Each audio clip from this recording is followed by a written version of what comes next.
Welcome into ProBox TV. We're underway in Waterford, UK. We start out with Brandon McCarthy, decorated amateur 3-0 as a pro, but a big step up in Sebastian Chaves, 14 pro fights for the fighter from Argentina. Jonathan Navarro, undefeated as a pro from boxing royalty in East LA, but a long time off the sport, just coming back against Valtierra, a tricky style. Can he overcome the power of Navarro? Says he's out to hurt him tonight. And of course, Sultan Zaurbek, the fighter from Kazakhstan, 18-0 undefeated, taking on Szczinski from Poland, a fighter with an awkward style who's going to have to deal with the power and the technique of the undefeated Eastern European dynamo. Jimmy Smith in studio alongside Paulie Malignaggi, Chris Algieri. Paulie, you said it. Zaurbek looks a little like Bolo Young from Bloodsport, but he has that kind of power, that charisma, also that intimidation factor of an Eastern European fighter. He's got it. Yeah, and you know, part of that intimidation obviously is the way they go about doing things, but also the amateur career. You know, the amateur career of Eastern Europeans can be intimidating just because it's difficult to come out just out of your nation to represent your nation, let alone what they do internationally as well. So Zaurbek's one of those guys. You see him, he fits the bill. And, of course, once you see him in the ring as well, he fits the bill. Yeah, when you look at Szczinski, when we were talking about him, Chris, you said awkward style, tough to time. He's a little difficult to get a handle on, especially if you're used to, like a lot of amateurs, those clean lines. That's not how Szczinski fights. No, and that's going to be a puzzle for Sultan to figure out, because with Szczinski, man, he's got that weird kind of awkward tick-tock. He pumps that lead hand. He's physically strong. He's a durable guy. I don't think he's ever been stopped. So, you know, this is actually a step up for Sultan. Even though he's seen so many things on the international level, never seen a guy like this in the pros. Let's talk a little bit about the co-main event. Jonathan Navarro, undefeated, 17-0.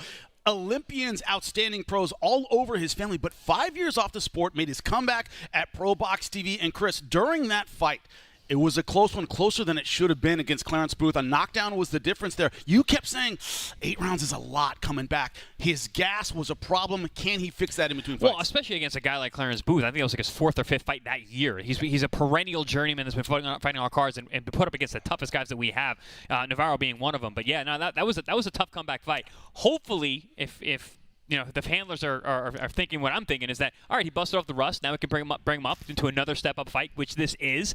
But we got to see on fight night. Valtierra, his opponent, of course, very, very experienced and more of a guy with a tricky jab, throws a lot of punches. But he's had problems turning it up in difficult fights. Can he fix that? That's the question. Well, that's the thing about this kind of fight, right? If you're gonna pick it up in this kind of fight, Navarro is a guy who's had the time off. He didn't look great against Booth. If there's a time to really pick it up in an important fight, this is the one right here. This is your opportunity to really show yourself a little bit, because you got Navarro who's coming in with a reputation, like you talked about, Olympians and champions in his bloodline, his genetics. Automatically, people are going to talk about him. But he was lacking a little bit in his last fight. So is he there for the taking a little bit? For Valtierra, it's an opportunity he's got to take advantage of. And they are walking in now. We are getting ready to go. You're looking at Glowacki from Poland making his walk to the ring. Waterford, UK. Very experienced. 5-17-1. 5 knockouts as he makes his way to the ring. Please welcome from Wales, Croft. Croft out of Wales, United Kingdom, making his professional debut. Gentlemen, when I saw the bout sheet, I went, man, you have a lot of faith in a pro.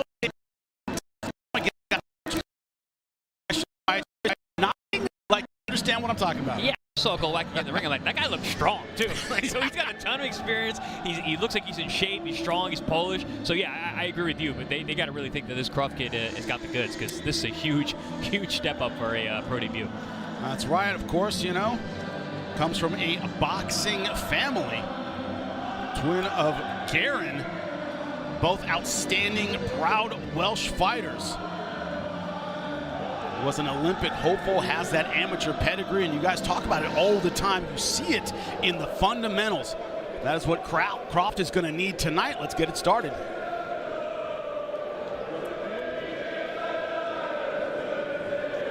Well, ladies and gentlemen, good evening.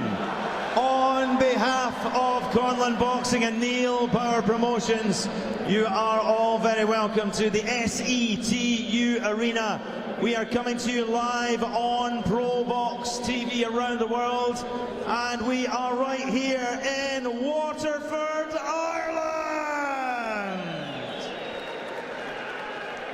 This is ProBox TV's Contender series, proudly sponsored by sportsbetting.ag and That Prize Guy, and sanctioned by the Boxing Union of Ireland. Our chairman at ringside, Mr. Mel Crystal. This is 4 3-minute rounds of international middleweight action. Mr. Alex McKenzie is our timekeeper at the bell, and in charge of the action for this one, a referee from Dublin, Ireland, is Mr. Emil Teat. Introducing first, boxing out of the red corner, wearing the white shorts with gold. He weighed in 71.7 kg, or 158 pounds even. Comes to the ring in his 24th professional contest.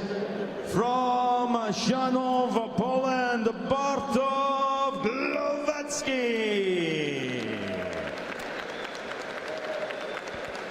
And opposing him across the ring in the blue corner, he wears the dark grey trimmed with maroon and gold. He weighed in 72.7 kilos, or 160 pounds and 4 ounces. He comes to the ring as an outstanding amateur boxer, a Commonwealth Games gold medalist. Tonight he makes his professional debut in the ring from Crimlich, Wales, Croft.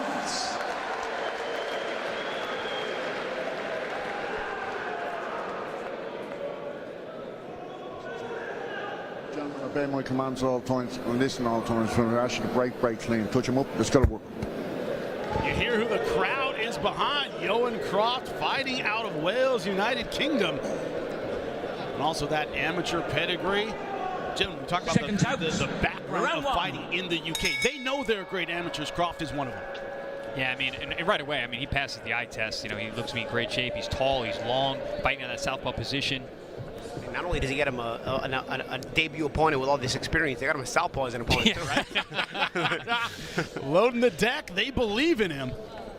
But gentlemen, you talk about the fundamentals of a great amateur. You also talk about the pressure of once again representing in front of the hometown crowd. It looks like the pressure's not getting to Croft. He's starting out very aggressively. Found a home for that nice chopping left hand behind the ear. Then you see him spin around, get back to the center of the ring, showing some really high-level chess here is Croft early on in round one.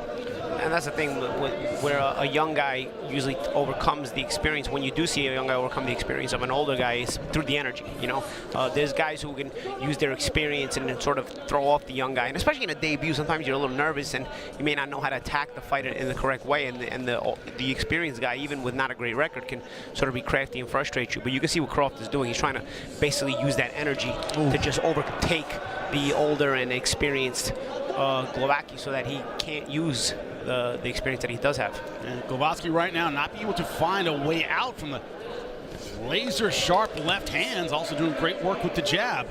Champ, you mentioned the fact that he's fighting a southpaw in his pro debut. You can see he has the experience with the southpaw position, because every time Glowacki dips to that left side, he's heavy on that, he throws that left hand over the top and is able to land it. So this is not his first southpaw. Yeah, if you've been a good amateur, you tend to see some southpaws, especially on the international scene. Cuban team notorious for that. It's like they're all southpaws. If you've done anything internationally, you've had to deal with it. And right now, Croft seeing everything go his way. Another beautiful left hand. And Croft is smart. He's putting a lot of pressure on the older journeyman in Glowacki, not letting him breathe.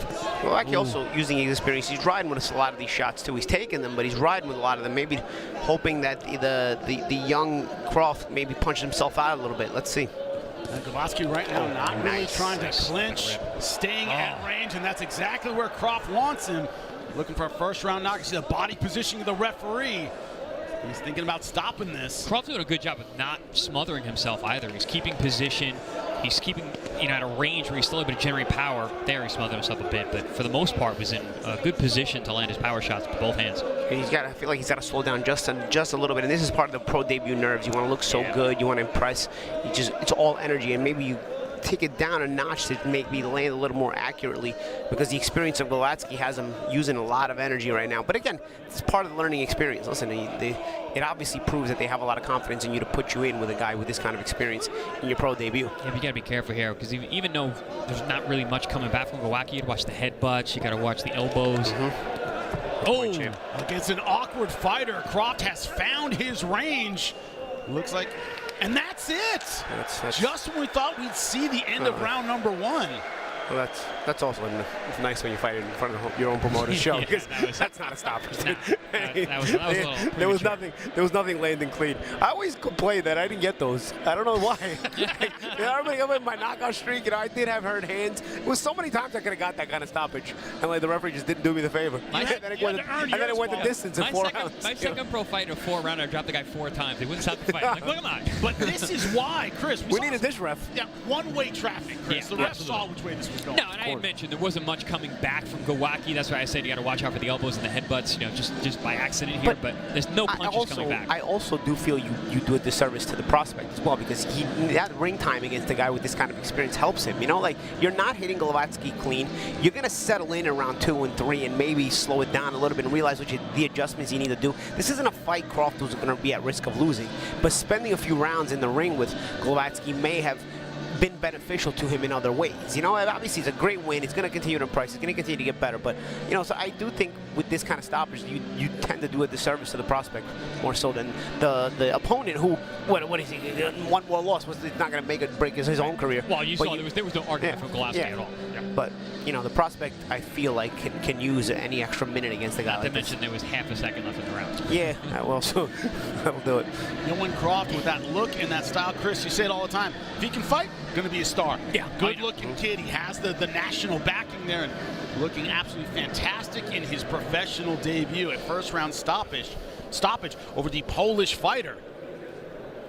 And it was this, Chris, there's a little bit of, against a guy like this, usually you look a little awkward. Croft didn't look awkward tonight. No, for the most part, guys making their pro debut, like the champ Paul and you said, the guys get a little too excited. They start to overstep themselves, get ahead of their skis, so to speak. Croft didn't do that. I thought he kept position really well, kept the distance, let his power shots go. He also showed that he has a right hook. A lot of southpaw fighters don't. They're so dominant with their left hand, but he showed a nice cracking left hook, right hook as well. So, yeah, a lot of potential here for Croft. And also, Paulie, I see a guy who looks big for the weight class. Yeah. Let's talk about his physique coming in. Looks shredded, looked ready to go. He does. And it's nice. It's the benefit of youth as well. I'm sure as he gets older, he'll fill out a little bit more and maybe possibly, go up some weight classes. But having that height is an advantage. And we go to our timekeeper for the official time. 2 minutes, 55 seconds of round number 1. Referee Emil Teat. He stops this contest. His opinion, Bartor continue. Therefore, the winner, the professional journey starts tonight for the man from Wales,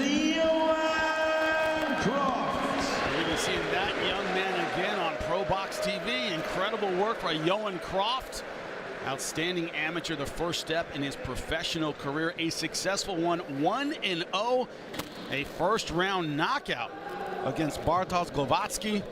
Came in awkward southpaw, and this is the guy who passed the test against a much more experienced opponent. See what we can do with him, Johan Croft, in the future. But we roll on here at ProBox TV. Our fight from Waterford, UK. Card continues. A great beginning. The energy just started, though. Stay with us right here on ProBox TV. We'll be right back.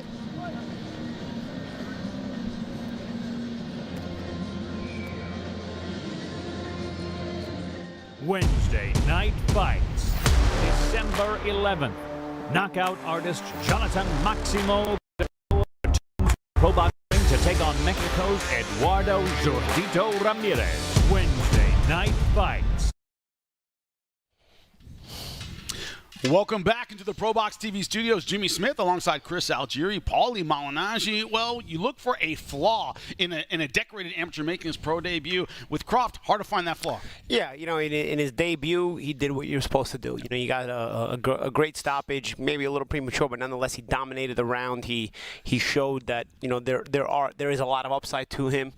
You can say, oh, you want to see some things worked on here and there, but there are probably things that he already has. It's just that the jitters of his pro debut maybe didn't allow him to show all those things. Solid fighter. Yeah, but also, Chris, in a fight, stylistically, the experience, the southpaw stance, where he could have looked a little off, a little awkward, not getting it done. He got it done in round number 1. Yeah, no, I wish I could have seen a little bit more. I do want to see what would happen round 2. Thank the ref. He settled down, and his corner could have got to him. But regardless, I think the upside for Croft is very, very high, looking like a very solid pro to come. Well, we'll see if it continues. Sebastian Gabriel Chaves from Buenos Aires, Argentina.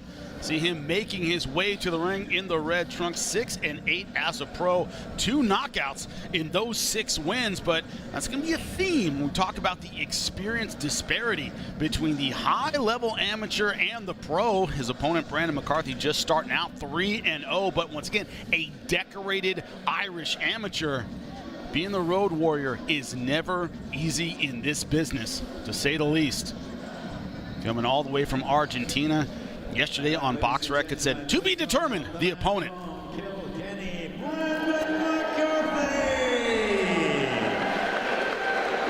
You can hear the roar of the crowd as he is announced, Brandon McCarthy. Last time we were in Ireland, he fought his 3rd professional fight. That one went the distance. But gentlemen, when you talk about the technique, you talk about the stance underneath. This guy they were talking about in the Irish amateurs for years. Shoo-in for the Olympics. He's going to make it 2024. That was out of reach. He said, I put my heartbreak into my professional debut. I'm going to move forward and channel all that as a professional. Last time out in Ireland, you know, Paul, you talk a lot about the fundamentals you get in the amateurs. This kid's got fundamentals. Yeah, we saw the fundamentals from him last time in Ireland. I want to see now, as the experience grows in the pros, his ability to take charge of a fight. You know, I think especially against these kind of opponents, you get more opportunity to really boss it. Let's see. Will we see it? Let's find out. So, ladies and gentlemen, once again, you're all very welcome to the SETU Arena here, Waterford, Ireland. This is 6 3-minute rounds of international super lightweight action. Our timekeeper at the bell, Mr. Alex McKenzie. Referee for this one from Dublin, Ireland, is Mr. Bodrega Oroctagon. Introducing in the red corner, wearing red shorts with gold. He tipped the scales at 63.16 kilos or 139 pounds 4 ounces. His record includes 6 wins, 2 KOs from San Miguel, Buenos Aires, Argentina. Please welcome Sebastian Gabriel Chaves. And across the ring in the blue corner, wearing the sparkling black with gold. On the scales, 62.7 kilos or 138 pounds 3 ounces. His record so far is perfect. 3-0 with 1 KO. He fights out of Los Angeles, California, USA, by way of his homeland here, Kilkenny, Ireland, Brandon McCarthy.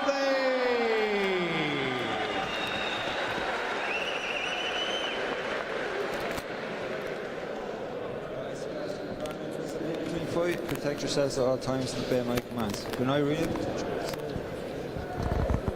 Can the undefeated Irishman continue the streak and move to 4-0 against a much more experienced Sebastian Chaves from Argentina?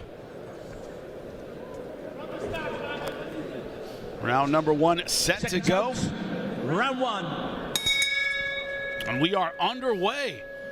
You see it now, of course, the Irish fighter on your left, Brandon McCarthy, in the black and gold. His opponent, Chaves, in the gold and red.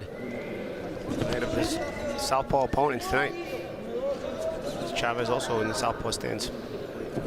You never know what to think of these Argentinian fighters. They'll come last minute, but they're rough. They come. If they see an opportunity to win, they're going to take it. Yeah, you never know what they're doing back there. Chris, you got that Argentine blood. You know it very, very well. Very aggressive. Also very tricky. A lot of times Argentinian fighters, there's almost like a weird tick to all the Argentinians. They've got a strange athleticism to them.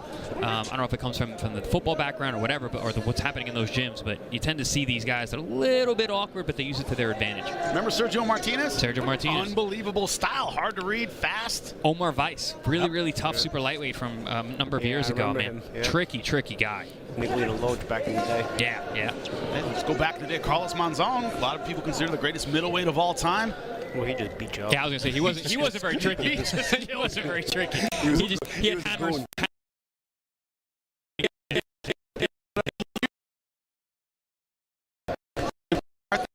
Combinations from the orthodox style. I want to see more of McCarthy. I feel like last time I saw him, I saw some good fundamentals, good skills, but not enough enthusiasm to want to take over the fight against a guy who's there to be an opponent, who will show you some different looks, but won't go above himself to try to win the fight. So I want to see you go in and make that effort, because it's on you to look good. It's on you to impress as a prospect. Yeah, Michael Gonchi, his opponent last time around, was it a matter, Chris, of his opponent not trying to do that too much, or he just did a little bit more than his opponent? You know what it is? When I look at a guy like McCarthy, I see a 10-round fighter. I think he's already kind of put himself into that position. So these early on fights, for him, the shorter distances, these guys who are going to kind of just be there, he's not going to push the action. He's going to get the rounds in. He's going to develop as a pro.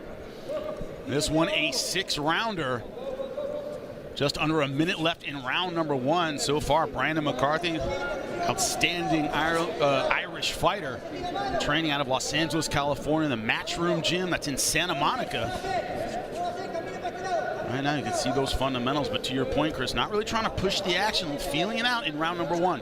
Yeah, maintaining range, picking his shots. He's showing a nice bevy of a nice arsenal of shots now, but mixing it up. I feel like actually compared to the last fight, he's actually doing a better job. I actually do feel like he's imposing himself a little bit. He's holding his ground a little bit on the counters as well, and not so willing to leave the pocket as fast. When he does, like right there, he barely leaves it, just gets just out of range. I feel like he's understanding a little bit more. Right now, technical control from Brandon McCarthy. With Chaves hanging in there, we will definitely see a round number 2.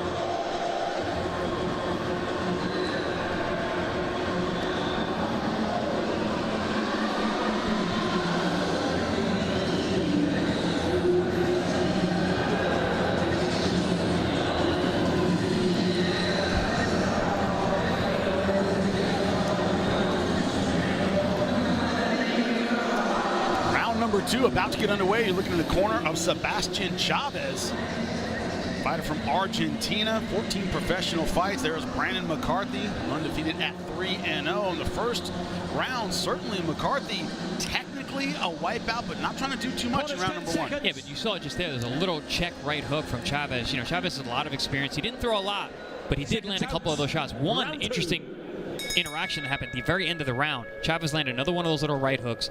McCarthy hit him with a bit of a late shot, and McCarthy did say, "Oh, I'm sorry," went to touch his glove. Chaves said, "Nope," went right to his corner. The most Irish thing in the world. Starting out round number 2. McCarthy in the black, Chaves in the red.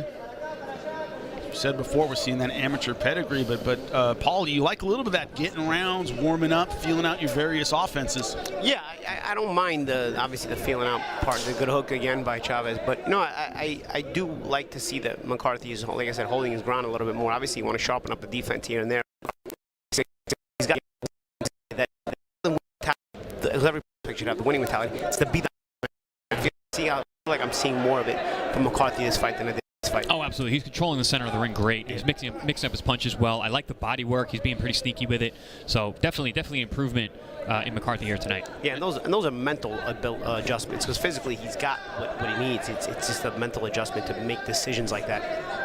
Chaves, his second undefeated fighter in a row. Lost the last time out against an undefeated opponent. But, Chris, we're starting to see his strategy. Just kind of look for those check hooks, look for that occasional power power counter, yes? Yeah, I didn't watch a lot of him going into this fight. I was trying to figure out, as you say, he is a right check hook southpaw. You know, I fought one of these guys early in my career, and they're tricky as hell because that punch leaves your field of vision. That check hook is a very dangerous shot from a southpaw. I feel like a guy like that is probably typically a right-hander, right? I mean, Usually, you don't usually see it's converted, yeah. Converted guy. Yeah, because he's not throwing much off the rear hand. He did switch sides as well early in this round, did Chaves. You fought another one of those guys. Manny Pacquiao. Yeah, that's right, Manny Pacquiao is much more of a left-handed, it's like a traditional southpaw in terms of which punch he utilizes as his biggest weapon. Although working with Freddie Roach, he did actually find a right hook as well. I feel like Freddie did a lot for Pacquiao's right hand in his career. But it's always looking for that counter over the top. It's making McCarthy cautious in a good way. It's making McCarthy stay tight. But I think McCarthy's still doing the right thing. He's taking chances. He's throwing with Chaves. It's not deterring him from throwing. I feel like, though, McCarthy, you know, you talk about that stereotypical get your foot on the outside type of thing, and I think sometimes it is a little bit overrated, but I think in this fight, it's probably more necessary because of the fact that Chaves has that right hook. So I think, you know, stepping around takes away that right hook. Stepping over to your left takes away the ability for Chaves to use that right hook so fluidly. Paulie, you and I had an interesting conversation off air when I asked you what makes a great pro, who is a great amateur. And one of the things you said that I'll always remember, you said punch speed. You have to vary it more as a pro than you do as an amateur. Are you seeing that right now from McCarthy? A couple different gears. Yeah, I feel like I'm seeing it more in this fight than I was in the last fight. I feel like he's, like I said, he's got a bit more of the winning mentality showing, a bit more of the boss the fight mentality. He's getting hit a little bit, which of course is part of the growing process. If you're going to try to become that kind of guy, the next step is to adjust your defense while still maintaining that winning mentality, boss mentality. Another check shot from the left-hand side this time. Just my point, right, Jimmy? But McCarthy was having a really good round. So I believe he hurt Chaves to the body, pinned him against the ropes, had a great volley of shots. Raw one-way action come from McCarthy. Yes, Chaves came back with that one shot at the end, but that's kind of what's been happening throughout this entire fight from these rounds. McCarthy dominating, putting on pressure, landing the better shots, but every once in a while, Chaves will give you something, let you know I'm still there. Enough to keep McCarthy honest. Yeah, you got the occasional right hook. You see the occasional left hand. Obviously, McCarthy is throwing more shots. He's trying to create. He's actually trying to create. What it is when you get an opponent like Chaves, he also takes what you give him, and he'll just do just enough to make you look bad, you know. But he typically won't come outside of himself, risk himself getting knocked out, or try to win the fight. It's up to the prospect to try to come outside of himself a little bit and try to impress. And you know, somebody might say, oh, well, you know, McCarthy now is trying to be the boss, but it's causing him to get hit. Well, that's not necessarily always a bad thing in terms of I'm not talking about not getting hit is a bad thing, but what I'm talking about is being the boss, and then you make that adjustment this fight. Next fight, remain the boss, adjust your defense. I think that's something they're going to take out of this fight when they go and look at the video. As we start round number 3, bear in mind, out of his 6 wins, only 2 knockouts from Chaves. To your point, Paulie, if you're going to take the shots, take them from this guy. Yeah. Yeah, and again, I mean, I can remember once again, left hand. Even me as a prospect, you know, there were things I worked on, and then what happens? You end up working on those things, you improve those things, but then they create scenarios where there might be another problem here that I realize now because I'm working on this. So then you adjust that the next time. Our opening fight was Croft versus Glowacki. Same thing, decorated amateur versus a pro with some experience. But Chaves, though, he came to land punches, Chris, and it's showing. Yeah, I mean, you got a 14-fight pro who's a southpaw fighting, you know, a guy in his 4th professional fight. This is not an easy fight for the young prospect McCarthy, but I think he's handling it well. Yes, he's getting hit with some shots, but guess what? This is pro boxing. It's going to happen. And McCarthy, you said, trains in California, right, Jimmy? Yep, at the Matchroom Gym. Good right hand. I mean, we've trained in California, Chris. You know, there's a lot of great sparring there. Yes. If it's anything near what it was even a decade ago, that, you know, this kid is getting great sparring, and the improvements will keep coming. McCarthy landed another really nice right hand. Every time he gets Chaves with the right hand to the body, you see Chaves go right to the ropes. For me, it was actually a decade and a half ago. Champ. It was for you, it was a decade, right? 2010. Yeah, so it's about a decade and a half too. Oh, so we ain't that far off. Well, because I did it very early in my career. You did it a little later in yours, so it was probably around the same time. Well, that's my hometown. So but I was in Oxnard. You were in Oxnard in 2010 when I was in LA? Yes. Yeah, so you were in LA and I was in Oxnard. Look at that. Sparred. I know. Could have sparred. Chris was sparred everybody. We never sparred. Yeah. Well, I never sparred over at Wild Chris. I had so much sparring in Robert Garcia's gym. Forget it. That's the thing about those gyms, right? And that's why my point with McCarthy, right? There's various gyms with like crazy sparring, because I had the same with Wildcard. I didn't have to go anywhere else. Well, that's the beautiful thing. You don't have to leave those gyms. It's not like New York where you got to travel every week. Nice right hand from Chaves. Again, those sneaky right hooks. But you see Chaves, he doesn't follow it up. He's there to just make you look bad. Now, it's up to you to try to impose yourself a good fight. Chaves doesn't care if he doesn't look bad. No, I mean, yeah, he's got a losing record. He's obviously capable. He stays very, very calm. I like what McCarthy's doing. I mean, he's doing damage. You know, he's building. He's got 6 rounds. He's not rushing himself. He's maintaining distance, maintaining position. Keeping that enthusiasm, you know? Because that's one thing, Paul, that you're always pointing out when it comes to guys making their pro debuts. It's they get a little frustrated after round 3 or 4, the way a pro with seasoned experience wouldn't. No. Well, that's the thing. I mean, you know, you're used to fighting short fights, and you find your success pretty quickly. And now you get these guys in the amateurs. I feel like everybody's there to win.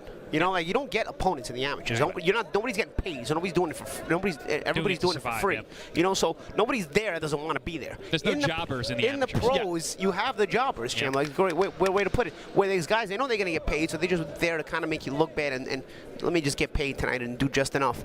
You know, so it's a different thing you're seeing as a professional prospect. But also, let me not get stopped so I can work next week.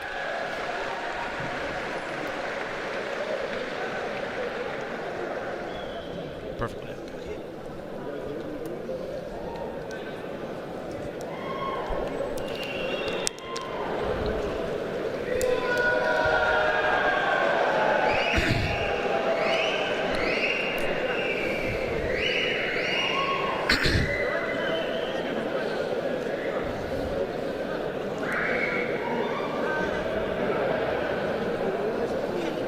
Welcome back to the corner of Sebastian Chaves. Experienced, but definitely on the downside of this fight against Brandon McCarthy, multiple-time Irish national champion. Of course, boxed for the Irish national team. Heartbreaking, couldn't make it in 2024, turning pro, and right now I'm trying to keep that undefeated streak going. 3-0, trying to make it a perfect 4-0. He's been in control of this fight as we enter the halfway point. Yeah, few and far between, but yeah, you're right. He does let you know that he's still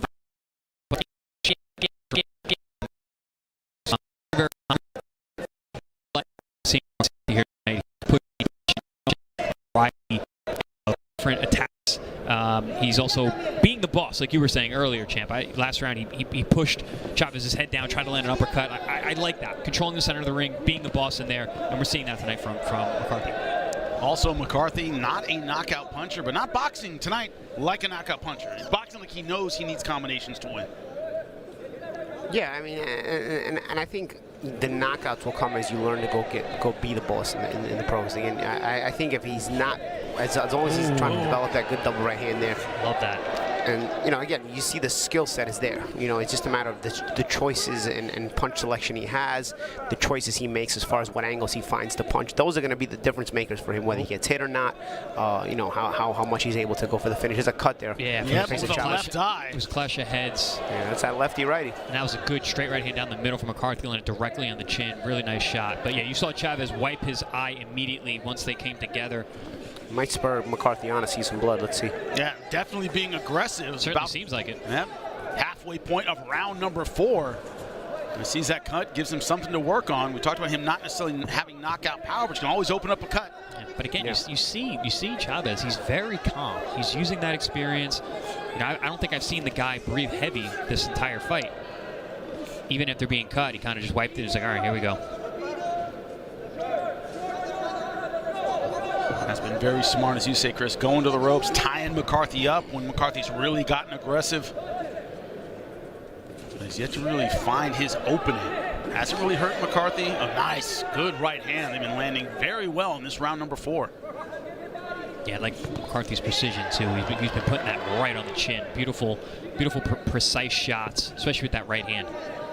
Yeah, again, you go to not to beat a dead horse, but being the boss, being first, you know, putting the numbers together, you know, and you see what Chaves is doing. Now Chaves is getting a little bit more in survival mode, less and less responses from Chaves. Also McCarthy seems like he's been motivated from seeing some of that blood as well. 30 seconds left to go in round number 4. The cut around the left eye of Chaves caused by a clash of heads. Referee did acknowledge that. Yeah, I would say this is probably the most consistently aggressive round for McCarthy, but also the least amount of punches landed by Chaves in this round. Very one-sided traffic here. In earlier rounds, every time the combinations really started flowing, Chaves would land something enough to back McCarthy off. That has not been the case as round number 4 draws to a close. McCarthy very much in charge of this fight. Great stuff. We are back December 11th. Jonathan Cardoso, 17-1, 15 knockouts, taking on Eduardo Ramirez. It is Brazil versus Mexico. Cardoso, you haven't seen him. He is excitement personified. Very, very aggressive, evenly matched fight, but his ability to stay in the pocket and throw power punches, he doesn't mind taking some back. It's going to be a great night. Some action from round number 4, gentlemen. Yeah, we just saw that double right hand, which is an excellent weapon against the southpaw, especially once you got the guy pinned up against the ropes tall, the way that Chaves is trying to manage the clock, trying to kill time, trying to hold on and push McCarthy's head down. Ooh, and we see a couple of little clash of heads there. That might have been where that cut developed. But you see Chaves, he's capable. He throws shots with you, which makes him a dangerous puncher. He's just not a big puncher, so McCarthy's been able to walk right through those shots and get his own off. Paulie, you talk about a lot the veteran things the guy does to stay in fights. To use up a little bit of time, wear you out a little bit, make it a little ugly. Chaves has been doing that throughout. Yeah, and he knows how to manage his way around the ring. It's like the champ said before. You also, as a prospect, your jobber, as a prospect versus a jobber, a lot of times the jobber is just trying to make sure he doesn't get stopped so he can keep fighting and keep a consistent schedule. Because now you're talking about little paychecks and whatnot. They're usually their supplemental incomes to the regular jobs these guys may have. Yeah, but now Chaves is cut, so he's going to be off for a while anyway. Might as well fight for it. Might as well go for it. Yeah, now you see, if I'm the jobber here, I'd get pissed off and be like, yeah, you cut me, and now I'm going to be suspended. Right, now I'm not going to work for you for a couple. Now I'm going to work for 4 weeks. I'm going to try and knock your head off. Now you're out of the circle of trust. We'll see if McCarthy has trouble with some aggression from Chaves, but he has been the boss throughout this fight, taking the center a lot more than we saw him last time in Belfast. Yeah, we did see him last time in Belfast. This is the second time we're getting a look at McCarthy now, and we're through 4 rounds. We're up into the 5th round, so we're getting a better idea of McCarthy and the improvements and the things to take away from here, and the criticism as well, right? So, for me, the improvements and the things to take away here are that I do see more aggression. I do see him having more of a willingness to be the boss, to impose himself on an opponent. The drawbacks is you're at a point in your career where it's not just about the wins, it's about how you look in the wins. Okay, this is not a world beater kind of opponent. This is obviously an opponent that can be tricky, can make you look better, but at the same time you're expected to look phenomenal in these kind of fights, to separate yourself from the pack, from the rest of the prospects, if you want to have people speaking about you. And I don't know that despite the amateur career McCarthy's had, that he's done that here. I think he's solid. Yeah, I'm going to reiterate what I said earlier. I think McCarthy is going to be a 10-round fighter. He's going to be one of the guys he's going to really develop, and we're going to hear about him later. Almost like a Tim Bradley type, where yes, he had a big amateur background, but until he was really well known, you didn't know how good he was. I think McCarthy's going to be like that. Another thing, Chris, is we saw some slipping and moving from McCarthy. He hasn't been off balance once. You guys talk about those fundamentals again. There we go. Another clash ahead. Southpaw versus Orthodox.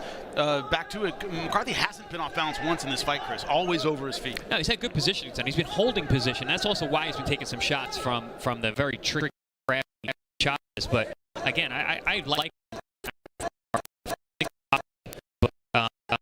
working on things in the ring. Chaves complaining about another clash of heads. It's been a problem since round number 4, a cut around the left eye caused by a clash of heads, but both guys. Clashing of heads tends to happen either early on when both guys are really going for it, or later on when fatigue starts to set in. This seems like it's more fatigue. You're seeing that Chaves is looking a little tired. You're looking at McCarthy being a little too aggressive.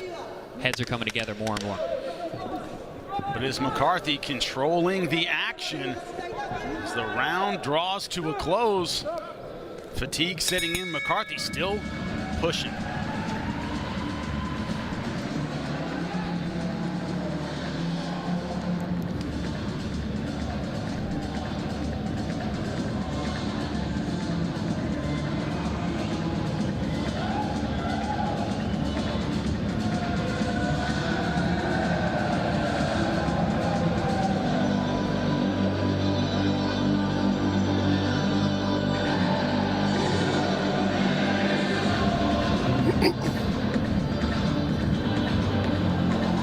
Showcase for that man. That's right, Brandon McCarthy. Undefeated as a pro, 3-0, only 1 knockout. in those 3 fights. And once again, he is in control as we take a close look at the cut.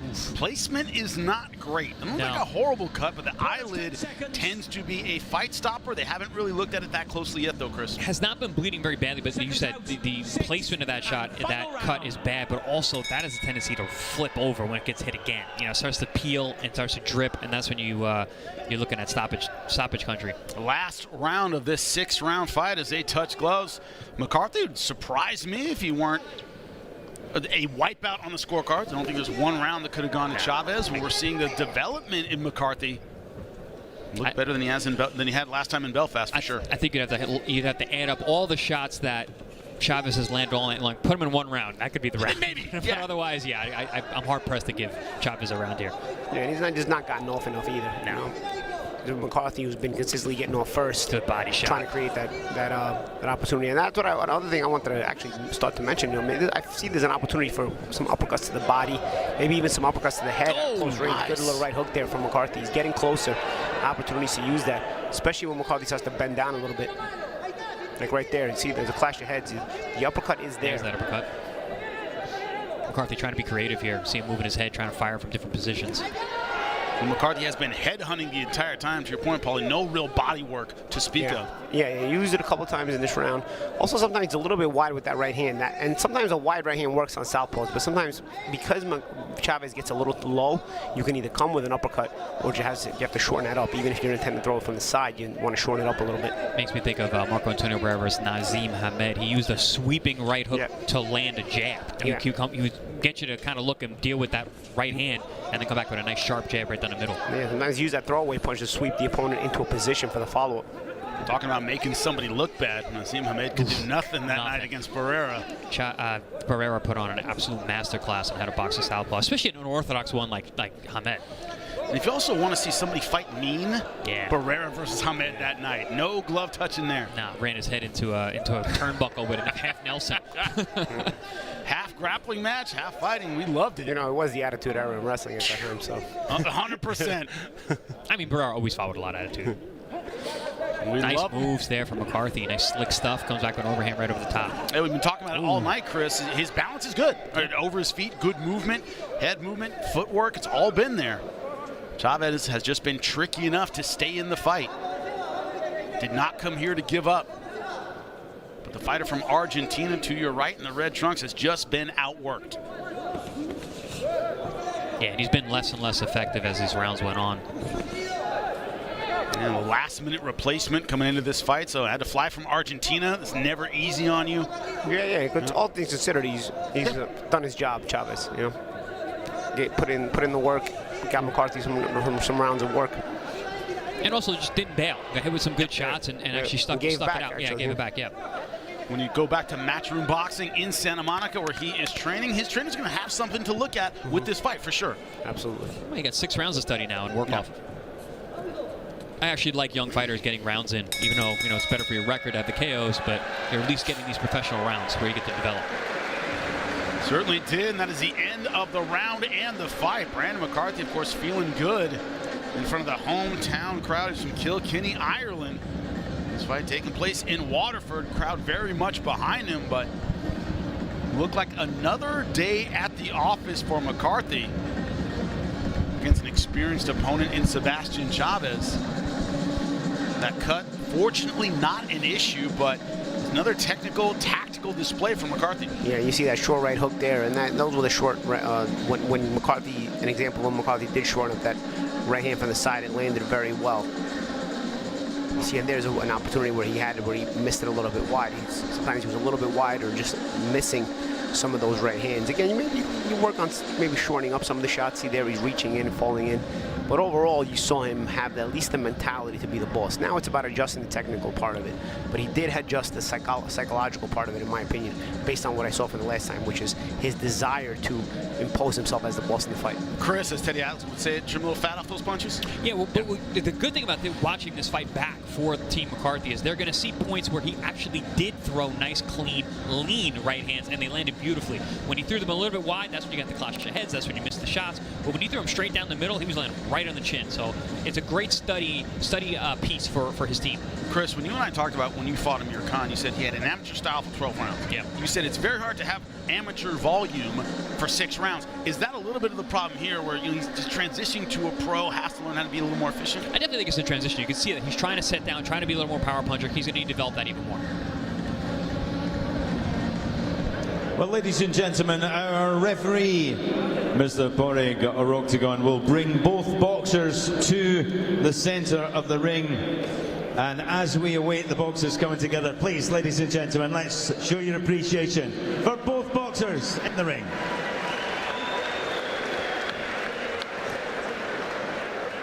So this contest goes the distance, 6 rounds of boxing. We go to a referee score total, 60 points to 54. The winner is still undefeated from Kilkenny, Ireland, Brandon McCarthy. No surprise there, a wipeout for Brandon McCarthy. That's about the things he needs to go back to the gym and improve. What do you think about his grade tonight? I thought good, especially compared to his last time out, as the champ was alluding to all night long. He's starting to impose his will as a professional, being a little more physical. I like that I saw mix his punches up well, show some good body work, maybe a little more consistency needed there.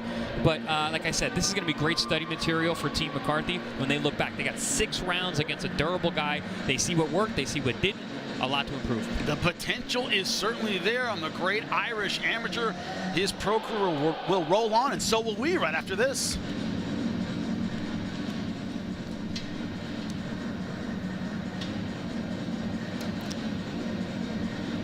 Fights December 11th. Knockout artist Jonathan Maximo Cardoso. Eduardo Jordito Ramirez. Wednesday night fights.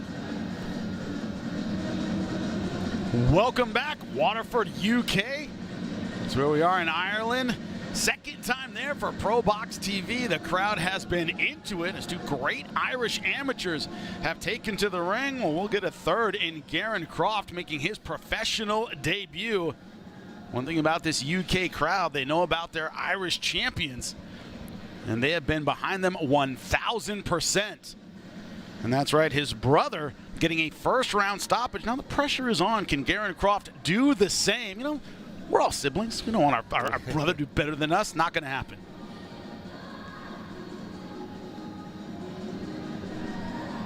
That's right, Garen Croft making his professional debut, just like his brother. Outstanding amateur. It's interesting. 3 Nations youth champion. Represented his country abroad 12 times in foreign lands. You guys talk about that amateur experience. What does it do? Get used to being booed. You get used to the pressure. You get used to big lights. That's what these amateurs from the UK have, Paulie. Yeah, you enter the ring under different scenarios, different kind of styles. You know that you're fighting guys with good reputation as well. Because when you fight guys who on the international level, you've been chosen because you're of a certain level. What those other countries, they choose their guys because they're of a certain level too. So that experience against the best of other countries creates that good dynamic and confidence. The other Celts in the UK are the Welsh. We've got a fantastic Welsh contingent in here this evening. Very noisy, and they're just about to get a little bit noisier when we introduce the second of the Croft brothers. But firstly, to the ring, would you welcome Croatian Ermin Sali.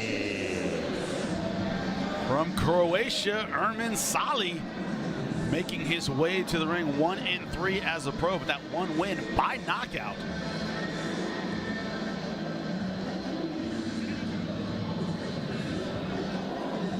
We just talked about it in the amateurs. Get used to fighting the crowd. One of the greatest things I ever heard. Amateur wrestler Eric Guerrero said, "I love it when they boo me. They might as well be cheering me.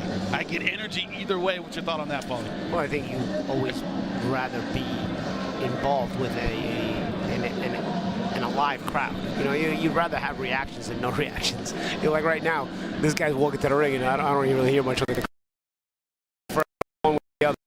You were throwing things at me. I'd rather you dislike me enough to boo me than not care at all.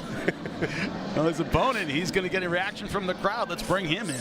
And now, ladies and gentlemen, please welcome from Wales, Wales, Garen Croft.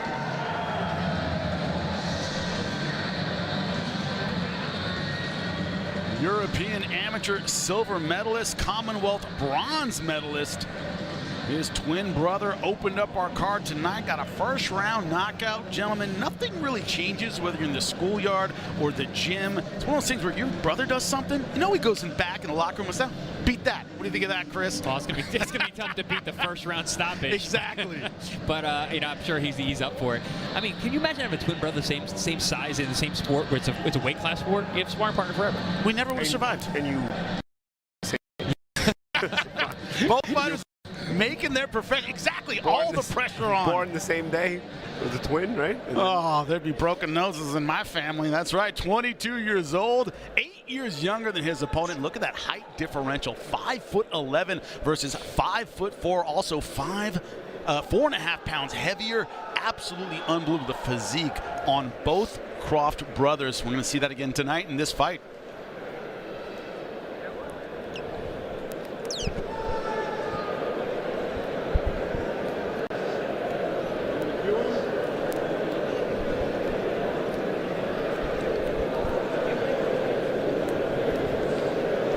So once again, ladies and gentlemen, on behalf of Conlon Boxing and Neil Power Promotions, you're all very welcome here to the SETU Arena, Waterford, Ireland, live on ProBox TV and sponsored by Sports Betting AG and by That Prize Guy. This is 4 3-minute rounds of international super welterweight action. Our timekeeper at the bell, Alex McKenzie. Referee in charge from Belfast, Mr. Paul McCullough. Introducing, boxing out of the red corner, wearing the black shorts with white trim. Tip the scale, 69 kilos even, 152 pounds and 2 ounces. He comes to the ring this evening in his 5th professional contest from Sisak, Croatia, Ermin Sali. And across the ring in the blue corner, he wears the dark silver, maroon and gold. He weighed in at 70.7 kilos, 155 pounds and 14 ounces. A standout amateur boxer, national champion, European silver medalist and Commonwealth Games bronze medalist. Tonight, making his professional debut in the ring from Crumlech, Wales, Garen Croft.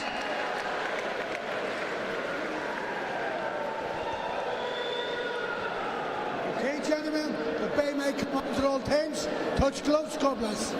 Have either one of you gentlemen ever fought a fire hydrant? Because that literally looks like what Croft is taking on tonight. I fought a few really short guys. And obviously, I was very tall for junior welterweight, so I had a couple fights that looked similar to this. Well, if Croft can jab, it should be his fight tonight. His professional debut is now underway.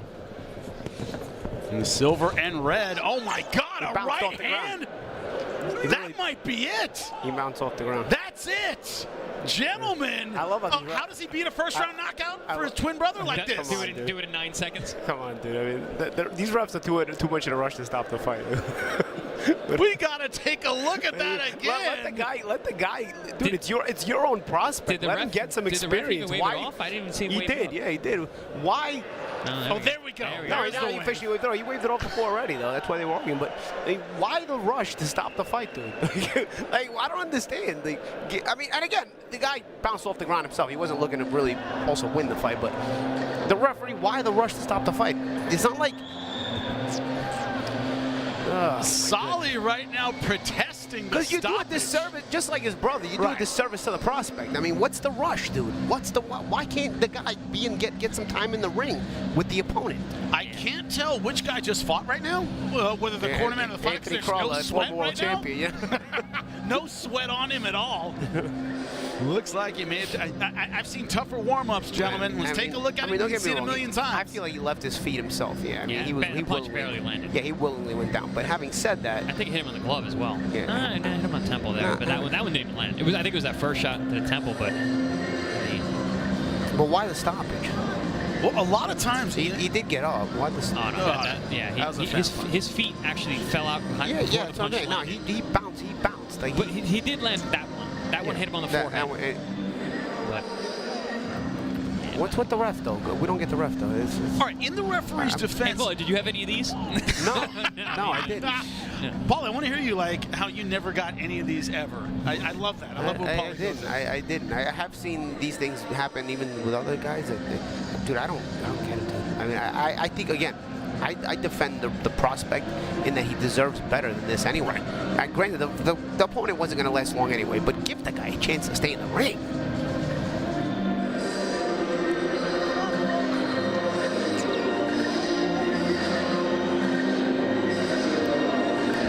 Well, ladies and gentlemen, the end comes 15 seconds of round number 1. A referee, Paul McCullough, dispenses with the count, the winner by technical knockout.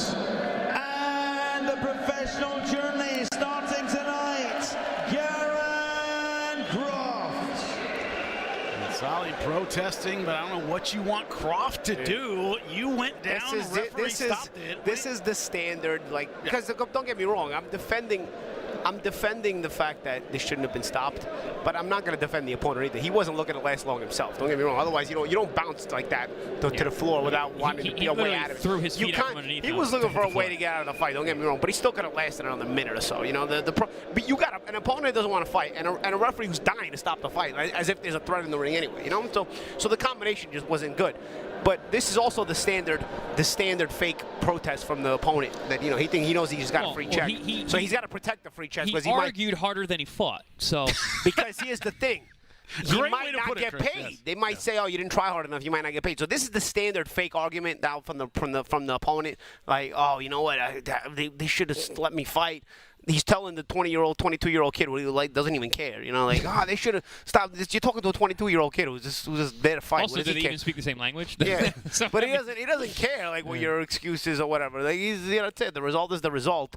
He probably would have liked to have lasted another minute. He would have. Listen, the fight wouldn't have went another minute probably because this guy wasn't there to really try that hard.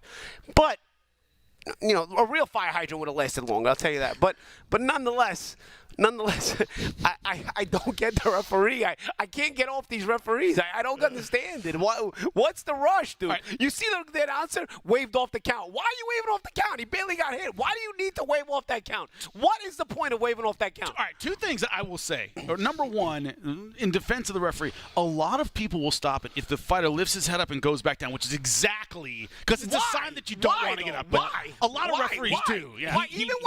For me. He bounced off the floor and then rolled on his back. For me, though. For me. I mean, maybe I can't knock the ref either. Let me go. Can I go, guys? Your turn, Paulie, please. For me, personally, you can be knocked half unconscious or three-quarters unconscious. You still deserve a count. This is prize fighting. I've said that before, I don't care. If I can barely walk, I do not want you to look at me and stop the fight before you hit 10. You owe me to count to 10. Because before you get to 10, I might be okay. Hey, Tyson Fury, Deontay Wilder. Yeah. He goes down like a ton of bricks. Like a dead man. And at 8.5, 9, he gets up like The Undertaker. And people are going to say, oh, that's this level or that level. You still start at this level before you get to that level. The rules should be standard regardless. Right, should be standard. This is, again, going back to the refs. Happened with his brother, too. They die. What's with you're dying to stop the fight? What is with that? I don't get it. And that's not just this show, mind you. I've seen other prospects. Like I said, why didn't I get those? I'm not saying it because I didn't get those. I just think you do a disservice. You didn't want those. I did want some of those just because then what happens? I wanted just a couple of them. Because then what happens is you get a couple of extra knockouts on your record. Because now people are like, oh, Paul didn't get a lot of knockouts. But they benefited me in other ways because I was able to continue the rounds and work on things I needed to work on, which eventually benefited me later on and made me a more complete fighter. But nonetheless, this is like a waste of a night for this guy. I mean, this is literally, you didn't get any experience. Your real debut was going to be in your second fight. Dude, Croft looked disappointed as disappointed as a fighter could. Right, but there's also, But he doesn't know what to do either because he doesn't know that. He fights internationally as an amateur. You think he runs into these kind of messes as in competition? Even he doesn't know how to take it. They got this guy with broken English probably, giving the fake protest to him. He doesn't know what to do. Yeah, we were upset about the first fight, but he actually got a full round in. He got 3 minutes worth of action. You know, this poor guy only got 7 seconds or whatever, or 15 seconds. I don't understand, dude. It's one of those things where. And now what happens? Now we gotta wait for a bunch of minutes to the next fight because this mutt between the mutt referee in the first fight and the mutt referee in this fight. Now we gotta sit here talking. You know what I mean? And people don't want to watch us talk. You want to see me complain? You guys want to watch fights at home? You can watch him complain every day here on ProBox TV. What is this? I mean, we all do. Yeah, I mean, listen, but these guys got camera. These guys got no choice. I got no choice. We get paid to listen to Paulie complain, but this idea that the Croft twins make their pro debut, they both get, as much as we dislike the referees' decisions in both of them, they both got first-round knockouts. It's the kind of debut where, as you said, on paper, 1-0, one knockout. That's the thing you want to see, Chris. Is that the takeaway if you're the Croft brothers? Well, it's also like for them, like personal history for them. It's personal history. They fought on the same card. They made a pro debut on the same card. They both got first-round knockouts. They're both twins. It's a story. Yeah, but the thing is, you're going to get the stoppage anyway. You know, why do you have to accelerate this process against the guy who barely is going to survive anyway? Even in the first fight, the guy was a little more experienced, but he was going to be overwhelmed regardless. What are you doing, dude? What do you do? Why are you accelerating the process? Let the guy get the stoppage organically. You know what I'm saying? Like, it ain't like it's going to be a threat. You can see the fight right in front of you. Let the prospect get his organic time in the ring. He's going to get the stoppage in his pro debut anyway. You can see both opponents just couldn't match up. These are solid prospects. Snap on their punches, quick hands. Dare I say they were probably sharper than McCarthy. Just McCarthy had a better opponent, so you know they ended up going to seeing more rounds. These kids are sharp. They got a quick release, his quick hands. I don't know. Well, let's move on to the fights that we're going to see later tonight. And one coming up, of course, Jonathan Thunder Navarro, 17-0. We talked about the gym wars in East LA. His family, very much part of the gym wars in East LA. 17-0, had 5 years off the sport, made his comeback on ProBox TV against Clarence Booth. Chris, you saying the praises of Clarence Booth in terms of strong, physical, awkward, switches stances a lot. Still a guy that Navarro should have had I don't know about an easy fight, but he should have controlled the entire time. A knockout was the difference. It was a 1-point win, and he got a knockdown in that fight. That was the difference. What were your thoughts about that comeback and how much better he could potentially look tonight? Well, I mean, listen, coming off a 5-year layoff, that's crazy, especially against a guy like Clarence Booth. And Clarence is a super busy guy. I think Clarence learns more in his fights than he does in the gym. The guy's constantly in our gym, our ring, fighting really tough prospects and guys coming up. So Navarro was in for a tough night for coming off a layoff and not being super sharp. Scores that knockdown, gets the victory, moves on. Now, if the rust is off, cool, we move on because the kid's got a ton of talent and he's got a big high ceiling, but he's in another step up tonight. So if he squeaks by a guy like Clarence Booth, what happens with a guy like Valtierra? Yeah. This is a big step up. If he has not gotten all that rust out of his system, this is going to be a very tough night. All right, Paulie, the question is that Navarro started off strong, got the knockdown in the first round against Clarence Booth, and then faded as the fight went late. If you're going to see a deficiency in a fighter, Paulie, is gas the best one? Because you can always fix that. You can always say nutrition, more road work, you're better. Is that the one deficiency that's easiest to fix? What's your thought? Yeah, I mean, there's different things you gotta work on. Right. And there's some are easier to fix than others. Maybe it is a little bit easier. It depends on the individual himself. Yep. Now, when you look at Navarro, the pressure on him, we talk about Olympians being spread throughout his family, and one in 96. The alternate to this guy, Floyd Mayweather, maybe you've heard of him, kept him out of the Olympics, another one in 2000. So his family has that history, but you know about the gym wars in LA that also makes you a target. Oh, you're a Navarro, you're part of that family, I'm going to get my bones by beating you up. He's had to deal with that in the gym his entire life. How tough does that make you, Chris? Well, I mean, he's in Robert Garcia's gym. There's tons of sparring there. You've got this Hall of Fame trainer who's behind you, and you got Valtierra, who's a Mexican. So yes, Navarro's a Mexican American, but Valtierra's a national Mexican national. So there's going to be that. It's like, I want to beat Robert Garcia's guys. I remember when we fought Ruslan Provodnikov, my coach was happy that we beat a Freddie Roach guy. So there is that. So even having someone behind you like that, having that name, it's something for the opponents who are coming up. Let's talk about Sultan Zaurbek. Paulie, you talk about the mentality, the strength, the technique. That's very, very important of those Eastern European European fighter, Sultan Zaurbek, of course, from Kazakhstan, former Soviet Republic. You talk a lot about the Soviet style, and it's this combination of aggression, heart, and solid technique in the amateurs. He has that, of course, silver medalist in the World Youth Games. What's your thought about him, undefeated as a pro? Yeah, that's the thing about all these guys. You see the resume, and you can kind of imagine, even if you've never seen Zaurbek fight, you can kind of already picture the kind of fighter you're going to be dealing with. Very technically sound. We talked about McCarthy needing to be the boss in the fight, right? And now all these guys, the Eastern guys, know how to be the boss in the fight. From early on, they're taught control the fight, boss the fight, and they're typically hurtful. They're typically mean in there, and they're very difficult to sort of knock off of their perch, so to speak, as far as their ability to control the fight. It's a battle mentally and physically against these kind of guys, and the experience sort of exudes when you watch them. When you look at his last fight against Roman Reynoso, that was back in June. Quick knockout, first round. The guy, he knocked him down 3 times with a body shot. All 3 times, a body shot knockout. What I'm curious about, he's also faced some trickier opponents who he then went into, I would say, 2nd or 3rd gear and won a long decision. He has that ability to change gears. He's taking on a crafty guy tonight. What gear are you expecting, Chris? Well, I mean, I read a stat where 8 of his 13 KO wins have come in the second half of the fight. That's very interesting. That shows you a higher level boxing IQ too. Because he breaks you, he builds, he learns. We always talk about those Eastern fighters. It's almost robotic. He's collecting data. He's figuring things out, and he finds his way. Even he found that body shot early. I saw that fight. The way he literally picked those apart. His opponent found that spot. He found a little hole in between his elbows. Bing! Puts that shot in there. He goes down. All right, I'm going to get back to that again. It's very calculated the way that he operates. He operates between a very good long southpaw jab, finds his openings, collects that as the fight goes on, and wears you out. And a little bit, like, if you think about the second half of stoppages, you think about somebody like Lomachenko in his prime at his correct weight class when he was, the same size as the guys he was fighting before he went up to lightweight. Well, he stopped everybody there. The way he's actually,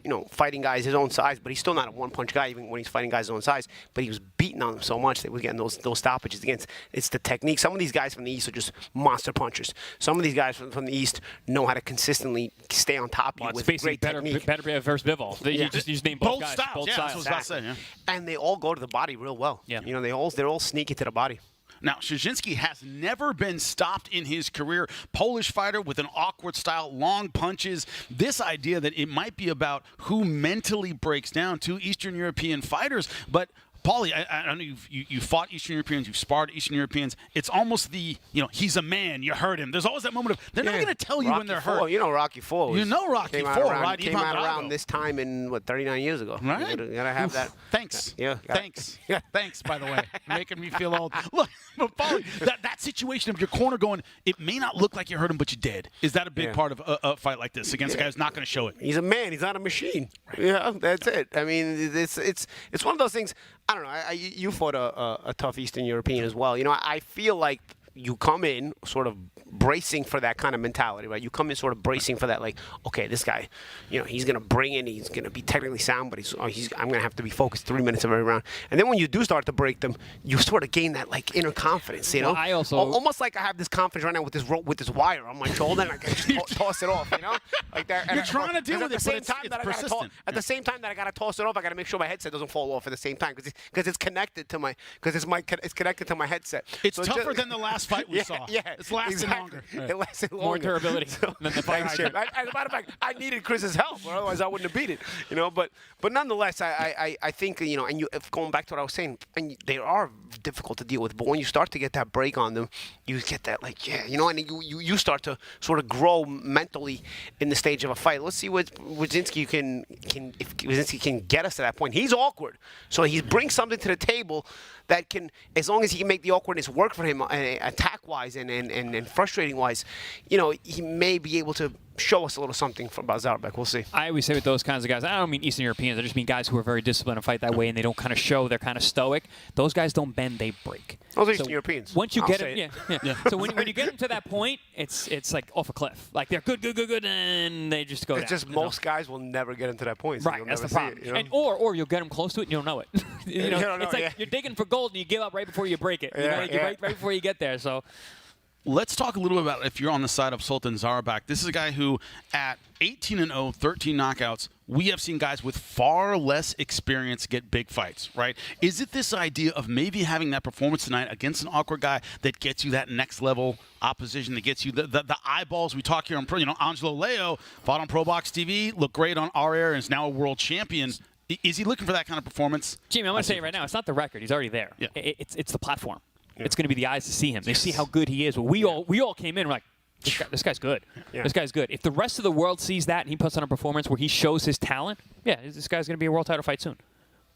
The idea that he's taking on an awkward guy and might be hard to land big punches, is that pressure still on him to have that knockout? Well, it's the way you get to it now. Okay, so you got an awkward guy. He doesn't let you get to him. You break him to the body a little bit. Do you keep it fundamentally, not set so many traps, just stay consistent distance-wise, pressure him mentally, and get to that body and beat him physically? How do you go about doing it? You can.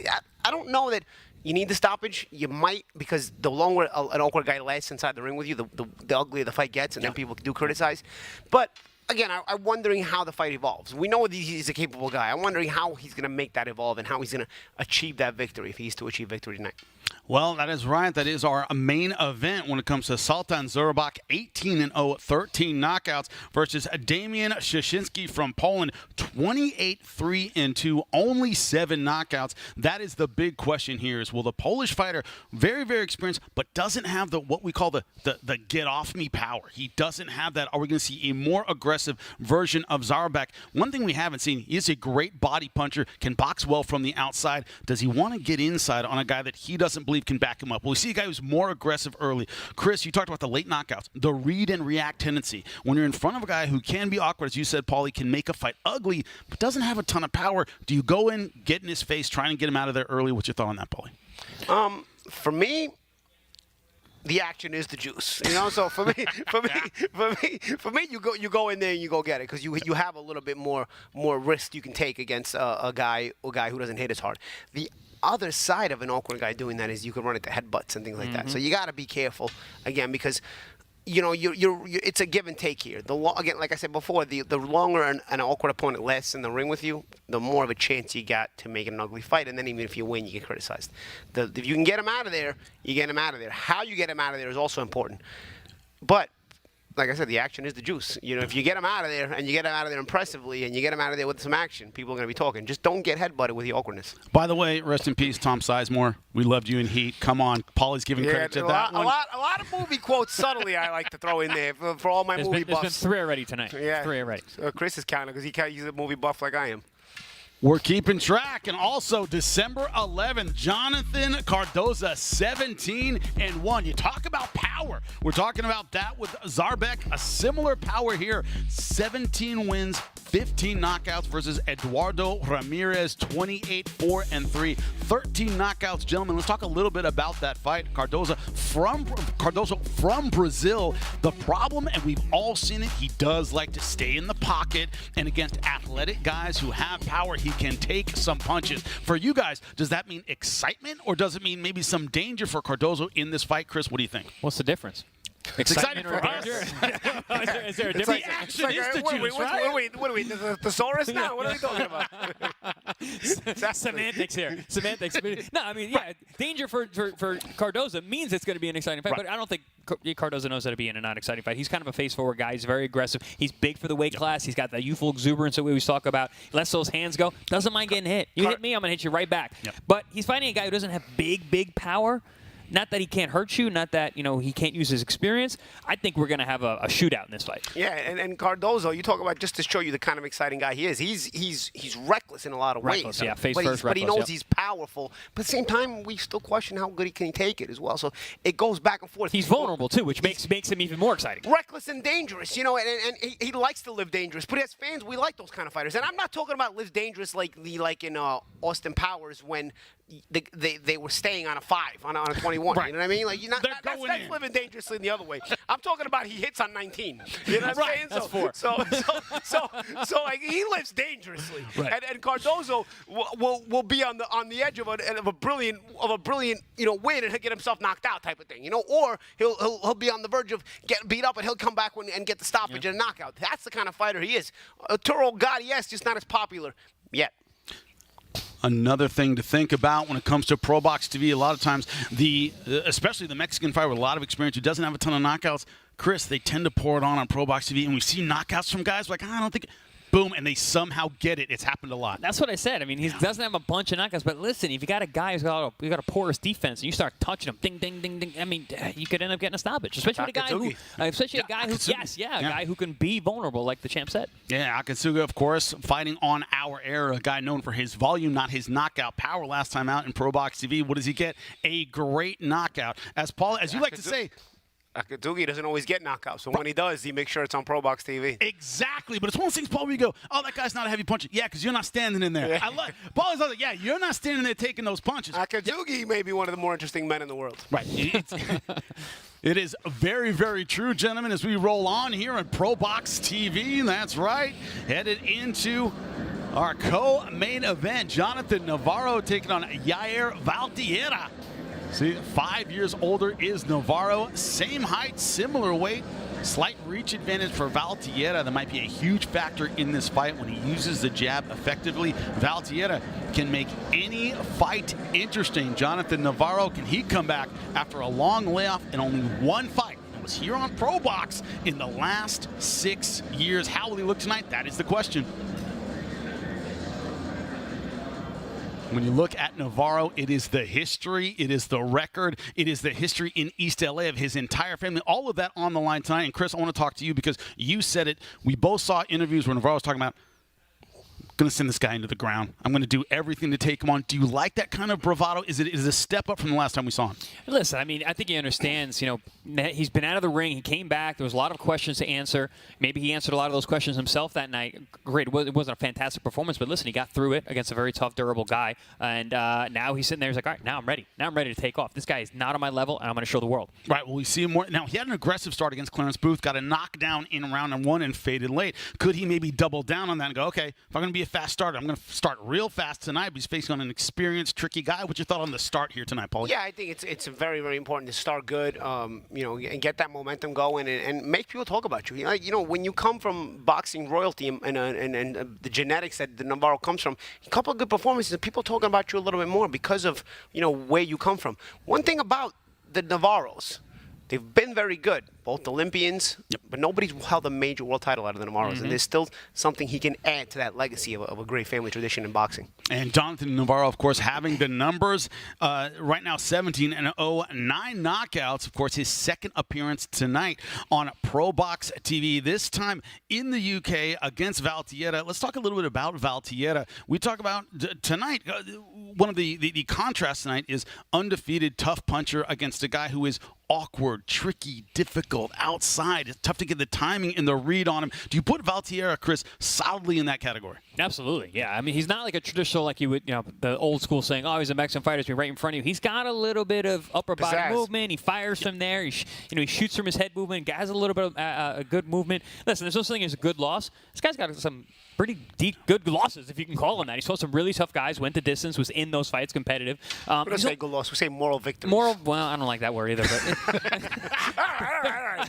I got to give it a shot. But he's only 23. Yeah. So this guy is still developing. He's still getting into his man strength. He's still developing his style. So I think there's a lot of question marks with a guy like Valtierra because so early in his career, he's got 20 fights. He's 23 years old. I mean, he's got 3 losses, but to very, very good fighters. So I think a lot of experience for that age. A lot of experience for that age, and I think, and especially with the guys that he's fought. Fighting on TV, he's fighting on top-ranked cards. It's just something. How could you miss him this distance? Yeah, very, very true. This is a guy, of course, who turned pro at age 16. If you're keeping track of the move, that's 5? 5. All right, we're at 5. Anyway, when you look at the trajectory of his career and the reason he has the numbers at the age he does, turned pro at 16 years old. His father encouraged him, said, you're good at boxing. Why do it for free? He ended up turning pro at 16. Which in Mexico is like... Not that crazy. Not that weird in Mexico. Manuel Medina turned pro at 14, and he wanted to become a world champion. I turned pro at 18, kickboxing. Same thing. Why? You're like an old man compared to the Mexicans. Yeah, I was like, why? Yeah, I know. But I was like, why am I doing this for free? Let me get paid. Yeah, and then, of course, you had Antonio Tarver in his pro debut, and he was, 36 or something? I was the opposite. Tarver was 28 making his pro debut. I was the opposite. People told me to turn pro when I was 18. I was like, what do you mean why I'm not turning pro? Because I want to be good when I turn pro. Right. Yeah. I don't want to turn pro yet.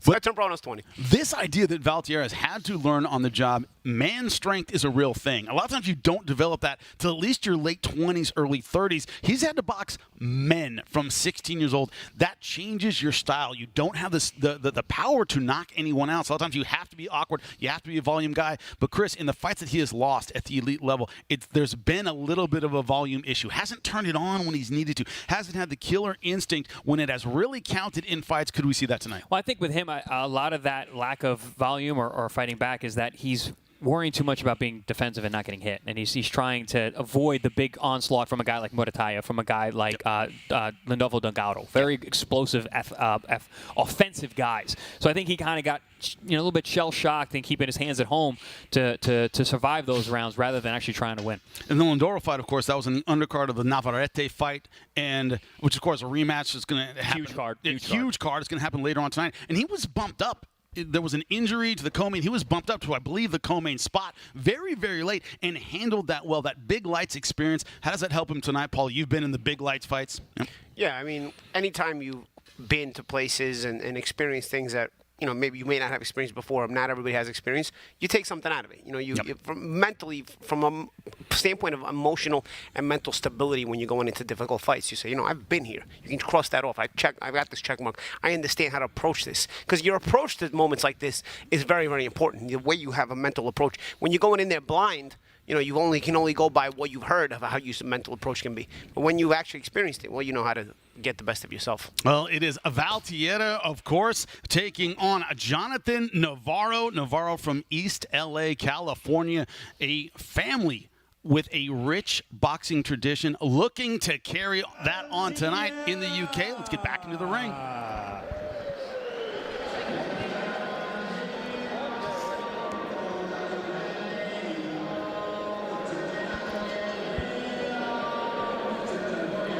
And there he is, Yair Valtierra, 17-3, 9 knockouts. He's pumped. He looks ready to go. Of course, you're from Mexico. You want to make that real walk-in. You have a guy in a luchador mask. That's how it works. That's how you know you're legit. The luchador mask comes right away. Doesn't matter. Ireland, Doesn't California, matter. doesn't matter. It goes with you. I used one of those one time. I brought a thing with. How'd it go? A luchador mask? I won, but I broke my hand, cut my braids. Well, you won the fight. That famous braids fight. I walked there with a mask. Absolutely fantastic. Which went viral a few weeks ago. Yes, it did. Once again. It always does, but Yair Valtierra making his walk, looking for the upset tonight. Very, very experienced fighter. The question marks, however, swirl around Jonathan Navarro, his opponent, with the time off, only one fight back. Probably look against a very dangerous veteran. That is the question. And now, ladies and gentlemen, here comes Jonathan Thunder Navarro.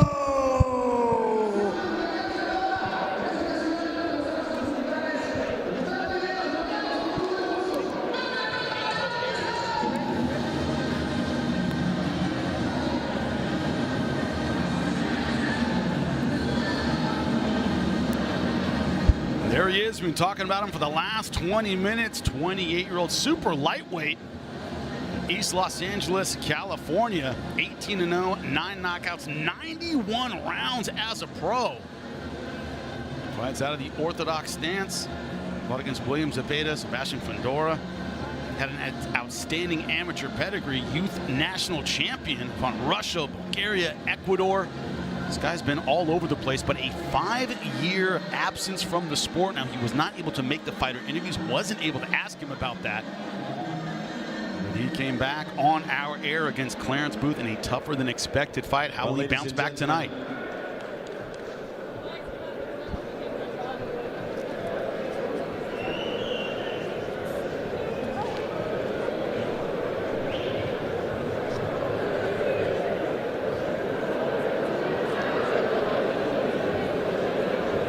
We're about to get underway in our co-main event here on ProBox TV.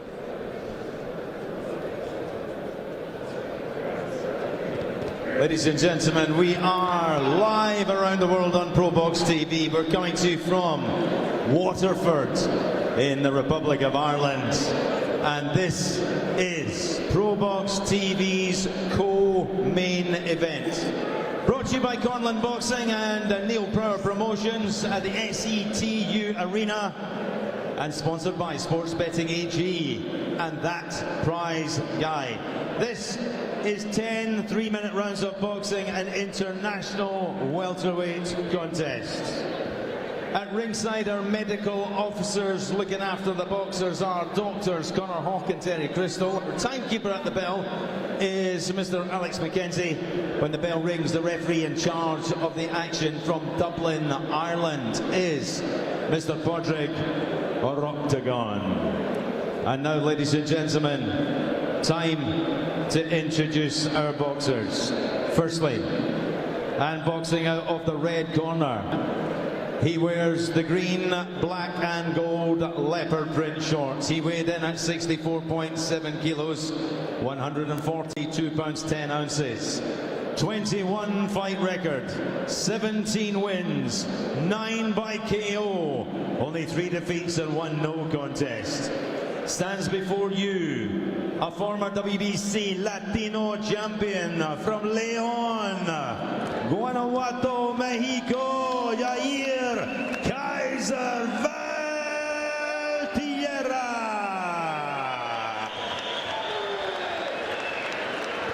And across the ring in the blue corner, wearing gold and blue shorts. On the scale, 64.6 kilos, 142 pounds and 6 ounces. His record is perfect. 18 contests, 18 wins, 9 wins by KO. Representing Langostura, Michoacán, Mexico, Jonathan Thunder Navarro.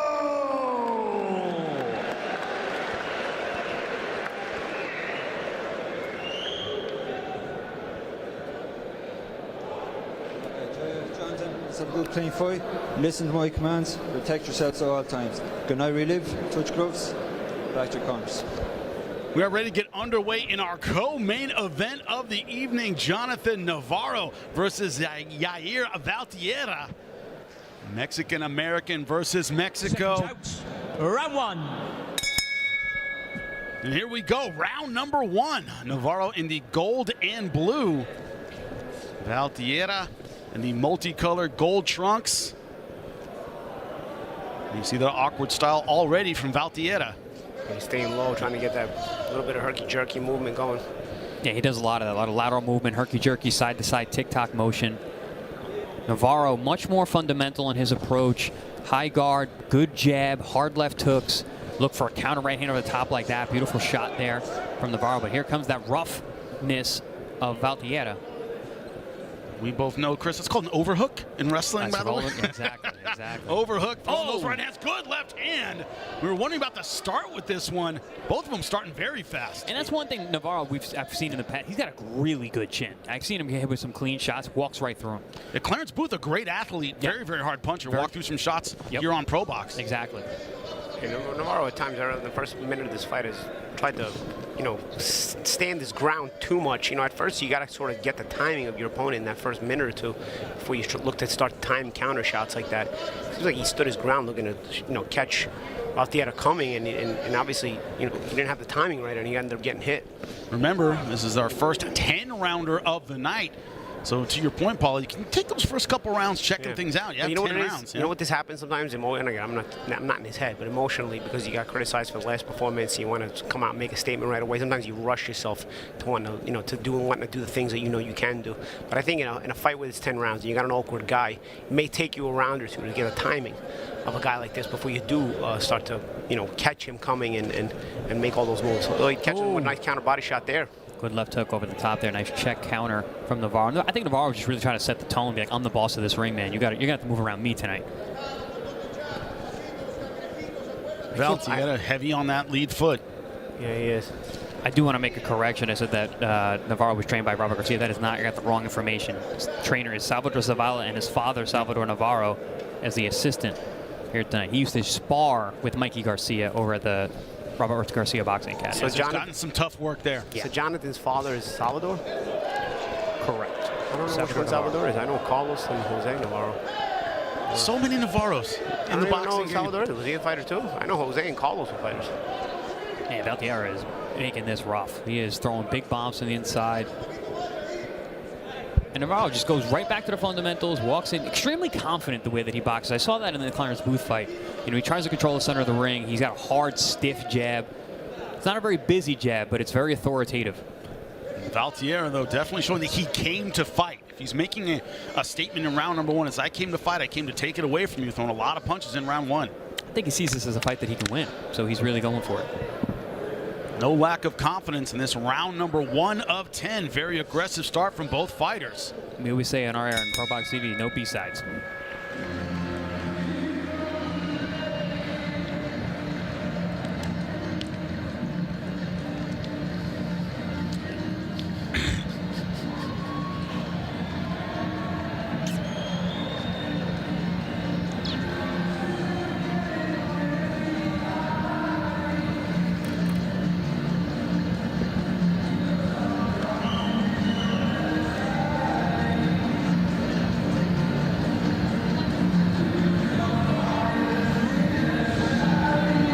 You are in the corner right now of Yair Valtierra.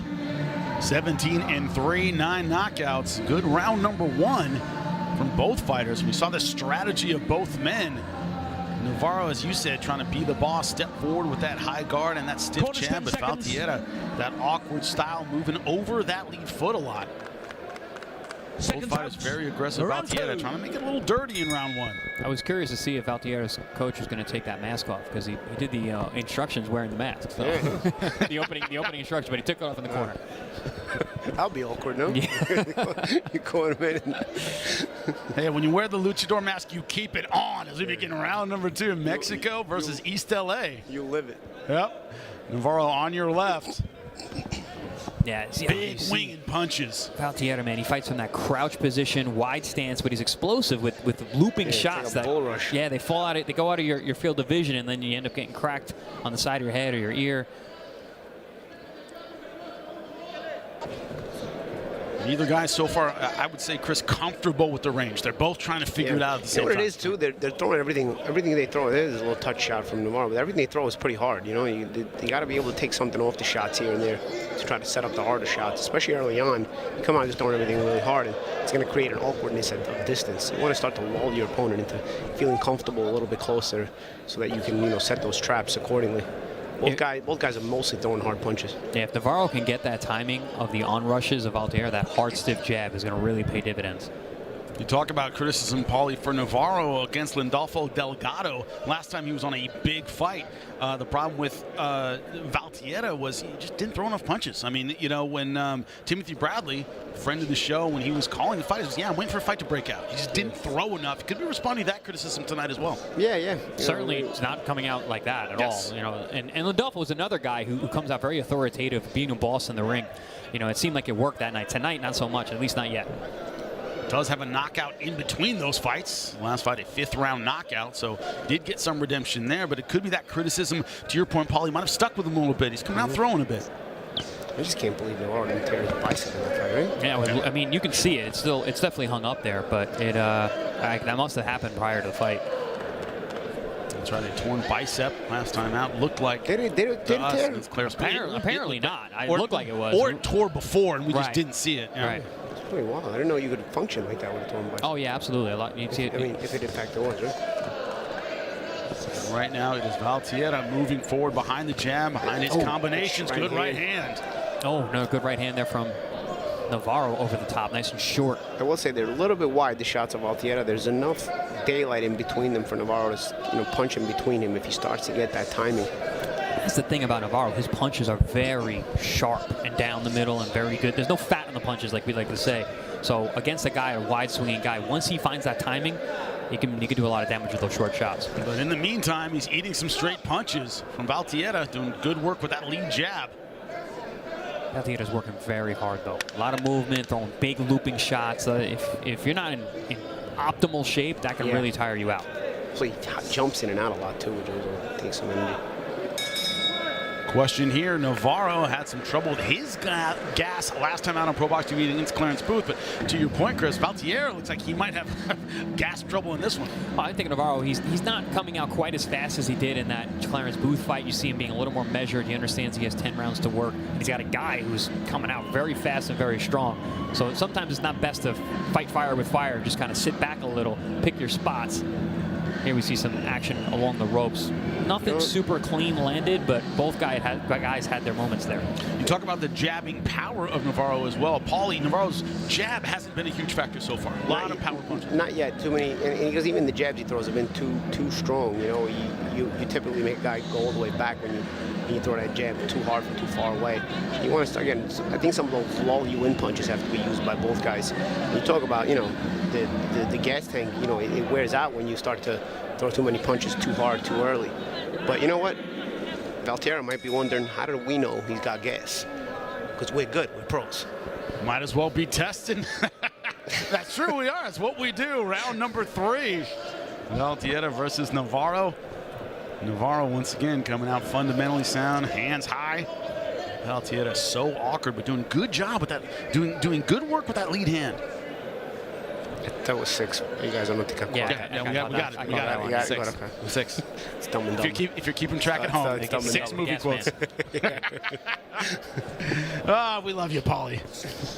Gotta keep it interesting, you know. These guys like Valtierra was trying to lull Navarro to sleep by keeping him waiting in the locker room.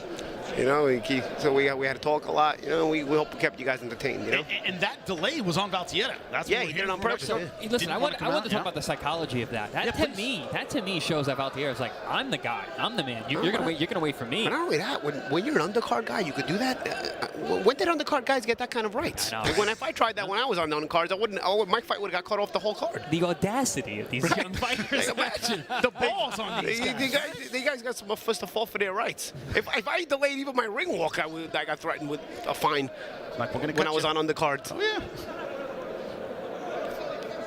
That's right. They'd be ready if he comes to the States. Valtierra right now trying to stay behind that jab.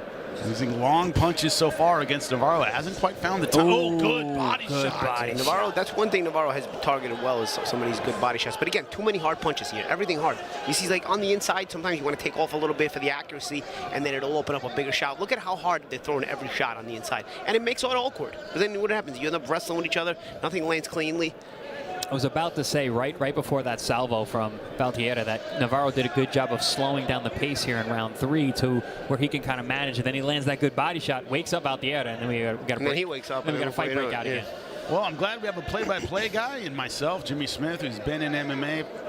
Paulie, you've done boxing, and then we have Chris, you've done Muay Thai and wrestling, because we're seeing a lot of that. We're seeing almost like elbows, clinches, overhooks. We're seeing everything here. I think Navarro turned his head on the inside. I think he might have got butted.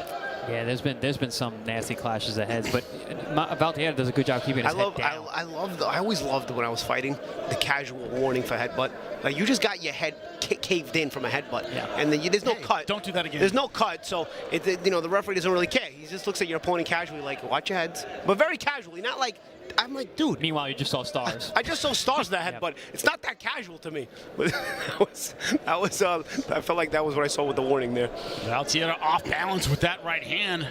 Navarro, talk about the fundamental soundness with the hands. It's been the same with the feet. He's been on balance the entire time. They are going to war in this round number 3. Aside from the clash of heads, I feel like Navarro has had a better round here, picking his spots, slowing the pace down. Just that body shot alone.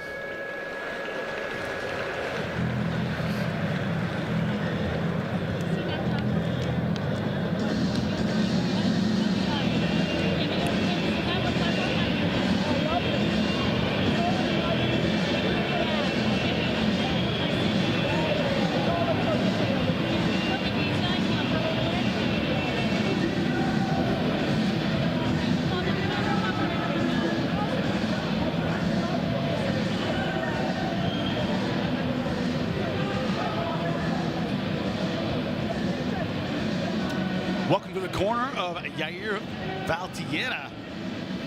In his 8th fight scheduled for 10, he's used to going rounds. Jonathan Navarro These guys in round number 3 didn't just punch, but Chris, I see some elbows, some headbutts, a little bit of everything. Yeah, definitely very, very rough. I mean, you see Valtierra, he's a very rough fighter. And I think he needs to be with a guy like Navarro, who's so fundamentally sound.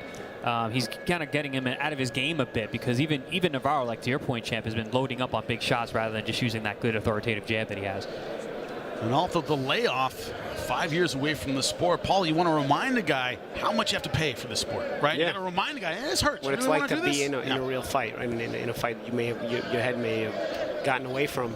And, you need to be reminded that, hey, you really want to do this? And sometimes you want to get that guy to remind you real quickly, In the Delgado fight, Timothy Bradley said, I'm waiting for a fight to break out. A fight definitely has broken out. Waterford, UK, between these two fighters. Valtierra, good right hand. Yeah, He's found his spots to land good punches. He did not look this awkward to me. I mean, he's using it in a good way, actually, but this is a different guy I've seen. I mean, I think he's developed quite a bit from those hard losses he took from fighting fantastic fighters. And the start of round number 4, just a minute in. Chris, scorecard-wise, not easy to separate these guys. What do you think so far? I think I definitely had Navarro winning that last round. The first 2, could be up in the air, but probably lean towards Valtierra. And one thing you always say, Paulie, when it comes to scorecards, easiest thing to judge is who's moving forward. Navarro's been in the center a little bit more. Been stalking forward a little bit more. Yeah, as far as positioning, he's had the center ring position. But Valtierra's boxed well from his movement as well. Definitely landing eye-catching shots as well is Valtierra. Navarro's a little more subtle with those slip inside rips with the hook, like shots like that even though just missed. But again, for me, for the technical ability that he has, he tries to put too much on every shot. And sometimes he overshoots. Sometimes he sort of shows it a open hook there from Valtierra. Sneaky shot. Good head movement from Navarro, though. And that's what I mean about the chin about Navarro. He gets hit with, clipping clean shots and comes right back. Doesn't seem to be affected by them. Nice uppercut, sneaky inside from Valtierra with that lead hand. Yeah, good little exchange there. And now it's Valtierra who's got that center ring and Navarro up against the ropes. Yeah, neither guy's had a problem with the phone booth fight when they've thrown on the inside. Both of them throwing with a lot of confidence. But it just seems like Valtierra on the inside is a lot sloppier. He throws looping shots, even from the inside. He'll grab you like that. You have an underhook, and then fire off of that. Yeah, and that's the thing. A lot of shots do miss as well between these guys. Not a lot of accuracy, even at close range. You get some eye-catching shots, but the majority of them do miss. That's why I say use some throwaway punches. Take some stuff off the punches, because if you're going to throw everything hard and then miss 90% of them, you might as well throw a little softer. Throw some throwaway punches. They land with not as much mustard on them, but then they put the guy in position to land the heavier shot that you want to land, and you increase the chances of that landing. Also, when gas tanks for both of these gentlemen might be issues, neither guy fighting very efficiently. They're throwing a lot for the amount they're landing. There's still a lot of fight to go. Yeah. This fight could really, and it's still way up in the air. And end of round number 4. Once again, a back and forth round that I really would not want to score if I were a judge. Could be anywhere. There's some of the action from round number 4, gentlemen. See, they're missing shots. Miss, yeah. Throwing that 1-2 way too hard. Then on the inside, the sloppiness, they wind up in a clinch. There was one of those. A lot of misses here too as well. Yeah, very, very looping shots, even when they're in close range. Everything thrown hard though. Yeah. There's absolutely no need for it when you're not going to land anyway. That was a couple of them land. And Paulie, I got to set you up with this one. I mean, so far tonight, these refs from the UK, they like early stoppages more than they like warnings. Because we've seen 2 early stoppages. Yeah. We haven't seen a lot of warnings in what has been an ugly fight. Yeah. It's safe to say they might not want to work tonight. Because they either want to get out of the ring, or when there's no chance to get out of the ring, they just mail it in and just let them do whatever they want. Yeah, it's been a chippy fight. I haven't seen a lot of warnings from the referee. There have been shots in the back of the head. There have been elbows. There have been clinches. Nobody's complaining, though, so I think the ref's like, yeah, let him go. Yeah, a lot of refs will tell you, if you both want to fight dirty, fine, you can both fight dirty. I mean, you're also trained as a fighter not to show too much complaining or not to complain. I rarely remember ever complaining to referees, but I can remember distinctly some certain dirty fighters and certain dirty things that happened to me. But you're also trained mentally not to show that weakness, because it's looked at as a weakness if you complain to a referee. I definitely remember fighting some A-level fighters that were able to speak to the ref and be like, hey, that was low. And the ref would be like, hey, don't do that again. I'm like, okay. I see how it works here. I would have spoke up and be like, all right, so we're refereeing our own fights now. Yeah, apparently. Here's our round number 5. Navarro versus Valtierra. Mexico versus a Mexican-American from East LA. Navarro has been solid throughout this fight, but Valtierra has been able to land those sneaky jabs, quick right hands. That awkward style has gotten through over and over. Step in hook, like it's very unorthodox, very difficult, and the opposite of what Navarro is. Navarro, you see him, big, short, straight, authoritative jab, very fundamental. Valtierra, the opposite. Yeah, they haven't gelled well together. No. You know, it's pretty good, but just the fight hasn't gelled well together so far, you know? A lot, like I said, you still continue to see a lot of missing. They haven't figured out, you know, the adjustment to make to maybe create more accuracy on their offense. Well, because it's all one speed. They're fighting in the same gear. Well, that's what I'm saying. That's the adjustment you have to make. You have to figure that out. I don't know if they don't in 10 rounds, it actually is a criticism of their level. Because in 10 rounds, you got to figure that out at a certain point. We're almost halfway through here. Navarro made his return here on ProBox TV in an 8-rounder. He won with the knockdown over Clarence Booth. That gave him the 1-point decision win. He has looked faded a bit in that fight. So far looking good in round number 5, scheduled for 10. Nice scraping right hook to the body from Navarro there on the inside. A lot of missing again, like you said, champ. Oh.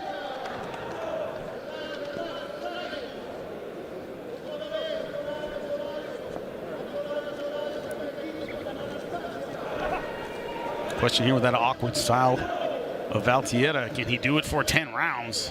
See the head movement here? I want to see some punches off that as well. You see if Valtierra makes himself a little bit confused, but that confusing by having that head movement, it can make you a little bit of a difficult target at times, but you also got to use that rhythm for attack as well, and not just for defense. Basically make your attack less predictable. Yeah, it's one or the other. He's either on defense or on offense. He doesn't mix them well. Good jab there by Valtierra. Yeah. This fight's going to get interesting in the second half. Yeah. I think as the fatigue sets in and as these guys have now feeling a little more comfortable with each other, who's really going to take the reins? It's also been a fairly interesting fight so far. I mean, they've both gone for it. It's been entertaining. They've been trying to land big punches, and there have been a lot of big punches landed, but as to your point, it hasn't gelled that well. It might happen second half of the fight.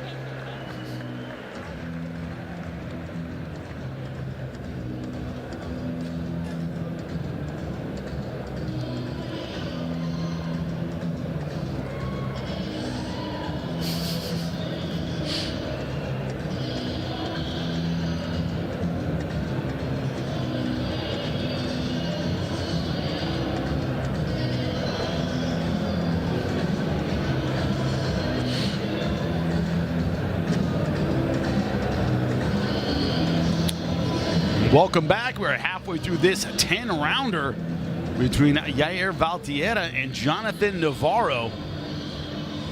Valtierra very, very awkward and has played out throughout this fight. More of it in round number 5. Yeah, Chad, I think you put it perfectly. These guys have not gelled well together in terms of their style. Neither one of them has made the adjustments necessary to take control. Very difficult fight to score. These judges are not in for a fun night. Well, you know, it hasn't been the most exciting fight, so, you know, the bad news is there's half of it is still to go. The good news is there's half is still to go, and there's plenty of time to make adjustments. So let's see if these guys are able to make these adjustments here in the second half of the fight. Yeah, but Valtierra has been busier than we've seen him in previous fights. Yes, absolutely. Yeah. And he came with a different kind of will tonight. You know, he's like we said, he made everyone wait, you know, before he came out, and he's coming out aggressively, or much more than usual. And certainly has a game plan in mind. If you're looking to disrupt someone's timing, a lot of people say, well, focused on the jab. What does Navarro do, Paulie, to make that jab a factor, which it has not been so far? Throw it at different speeds. You know, he's throwing it at different levels. I would say the levels changing, but also a good combination there, exchange. But you know, change his speed up on it a little bit. And I'm saying is not just he's either throwing a touch jab, which is completely slowed down, or a really hard jab. You got to find that in between as well. Also, you got to feint on your way in with it. You know, at times you feint on your way in with your feet, you step out, or you feint on your way in and then shoot that jab off that feint instead. You know, that way you're not always, you know, robotic and repetitive in the same way you're throwing it. As you guys have and follow it as well. You can, when you do it correctly, you're also able to follow. See what happens right there? It's an example. He threw 2 hard jabs back to back. When you throw a double jab, I was always told when you throw a double jab, the first one's a little soft and the second one's got the harder snap. Because the first one is the deception to get you a little closer, that the snappy one can get in. He throws 2 hard double jabs there, right? What happens? Valtierra's too far away. So now he's too far away for you to reach with the right hand. He's too far away for you to reach with anything else. You know, so again, simple but proper adjustments can sort of make it easier to close that gap and make yourself a little bit more accurate with your offense. Valtierra lunging in and out. Looks more like a fencer than a boxer, but exploding off that back foot and kind of lunging forward with the jab in the right hand. It's making the timing and the range of this fight extremely awkward, Chris. Yeah, I mean, Valtierra, he knows what he's doing in there. Like, you see him trying things, you see him thinking. You know, he has a game plan. He is awkward with purpose, and he's doing it, you know, to be effective. I don't know how effective he's actually been, especially in terms of the scoring, but he is landing at times. A little counter uppercut there from Valtierra. Valtierra has almost thrown 0 body punches. I don't think I've seen a single body punch from Valtierra today. Now Navarro goes up and throws a left hook to the body from 5 feet away, which he missed, obviously. But again, how are you thinking your way through this fight? Wondering if Valtierra would slow down as we reach the back half of this fight. Still looking like he is throwing, as you say, in volume, but not necessarily with accuracy. No, I mean, his conditioning actually looks good. When he first came out and when he took his robe off, I was like, wow, he looks in better shape than I've seen him physically, at least, which doesn't always tell the story, but we're seeing him in round 6 still having that herky-jerky movement, still being explosive. There is more creativity on the part of Valtierra, and I feel like that's why he's able to nick some of these rounds a little bit more.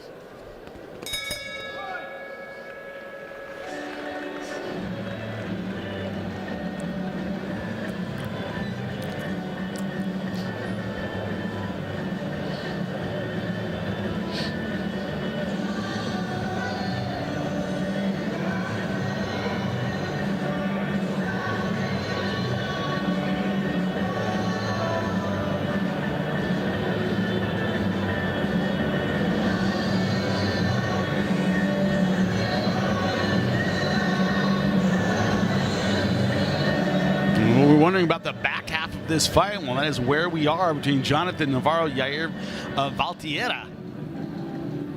No slowing down yet. It has been all about volume for Valtierra. It has been about activity. Jonathan Navarro, the fighter from East LA with a storied amateur background, undefeated. Also as a professional, 17-0. It's about his positioning. Both men showing their willingness to fight from all positions. That was the gas tank last time out from Navarro. It was an issue against Clarence Booth as he fixed those problems. We'll find out now, round number 7. Yeah, and last time that was an 8-rounder. This is a 10-rounder. But he was slowing down after round 3, and we haven't seen that yet for sure. No, for sure, absolutely not. He's been pretty consistent tonight. He's still throwing hard shots here in the 7th round. Oh, good one too. Big right hand. That's the thing. The shots from Valtierra, even though they're few and far between, they're eye-catching. You see them. Yeah, they're more awkward. They're a little bit more creative. Navarro's just doing the same thing, and also on the inside, Valtierra's trying to push the pace, and it shows in a fight where the subtle things have to be noticed by the judges. Valtierra looks to fight more on the inside in those exchanges, in those little clinches even. Yeah, I call that winning the moments. You know, those lulls in action when no one's really winning. You can win them with good footwork. You can win them with feinting. When there's not real action going on, there's chances to take moments. We call it the B-Hop method later in his career. Yeah. The king of winning rounds. Slow the pace and make a lot of head movement and footwork work for you. Valtierra's actually found a home for the jab. He's been jabbing with Navarro, and his arms are a little bit longer, it seems. Also, because Navarro's offense is so repetitive, he's found a better way to counter it and also followed Navarro's attack with his own attack. There's some body work from... Ooh, good right hand to the body from Valtierra. Like they're swinging against a heavy bag against the ropes. Both guys working the ribs. You got to think. Head in the face as well. You got to think as part of the game plan by Valtierra to be like, hey, we saw this guy's last fight. He got tired. Nothing I'm noticing too, right? Navarro doesn't really close the gap on Valtierra. He kind of just plods forward. He never really closed the gap on Valtierra. When Valtierra wants to get away, he's able to get away. He's got the quicker feet. Valtierra closes the gap on Navarro, though. When he does want to close the gap, the gap closes. Navarro right now is the one who wants to get a little closer, close the gap. He never actually is the one closing the gap, though. When it does close, it's on Valtierra's terms. It makes a difference. You talk about the length of the jab, Chris. That he has a reach advantage. He doesn't have a slight reach advantage, but he leans so far over his front foot that he makes the jab longer than it should be. Yeah, when you really get a rotation on a jab, you're adding your shoulder length to the reach of your jab, so which you never really thought about. But if you really commit with that left shoulder in front, you're adding some inches to that reach. Say all the time in boxing that you can be tall, you can box tall. He's boxing tall tonight, boxing with a long reach. Even though the advantage is slight, he has exaggerated it with his style, just like that.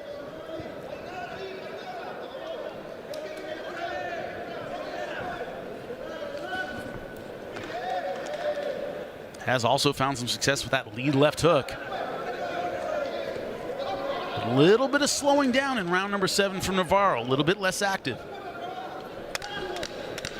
They're cutting off the ring nicely here and putting Navarro into physically compromising positions. Well, our gas tank questions about both fighters. Valtierra seems to be keeping the energy, Navarro not so much. And as if Navarro heard you, he jogged back to his corner. He's like, I'm good. I'm making it look like I have a lot of energy. Don't worry, I'm good. Yeah, some action for that round number 7. Good round for Valtierra, gentlemen. Yeah, that was a nice 1-1-2 from Navarro, but it didn't really land. And then a big overhand right from Valtierra. That was very early in the round. Good eye-catching shot there. See, in close range too, Valtierra makes himself a smaller target by getting low. So if there are eye-catching shots to land, it's going to be by Valtierra. Even if Valtierra gets hit on the inside, him keeping himself a small target, it's not as eye-catching. Yeah, last round Valtierra hurt that he wasn't throwing any body punches, so he threw about 8 in a row there. Yeah, he's been listening to us, which is important. Adds the head to the face as well. And a little insult to injury. Sure. Yeah, it has been a chippy, dirty fight. Look at those instructions. Fly in with the right hand from the side. Also wearing goggles. Yeah. Went from the luchador to the goggles. Yeah, right. The coaches on both sides, I think, downloading the ProBox TV app, listening to you guys, and giving instructions accordingly as we begin round number 8, scheduled for 10. Yair Valtierra on your right versus Jonathan Navarro on your left in the gold and blue.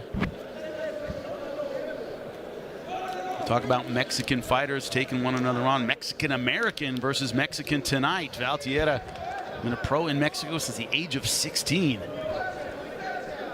Navarro, the storied amateur. You can tell by the way he fights, his solid fundamentals. Valtierra's had to learn on the job.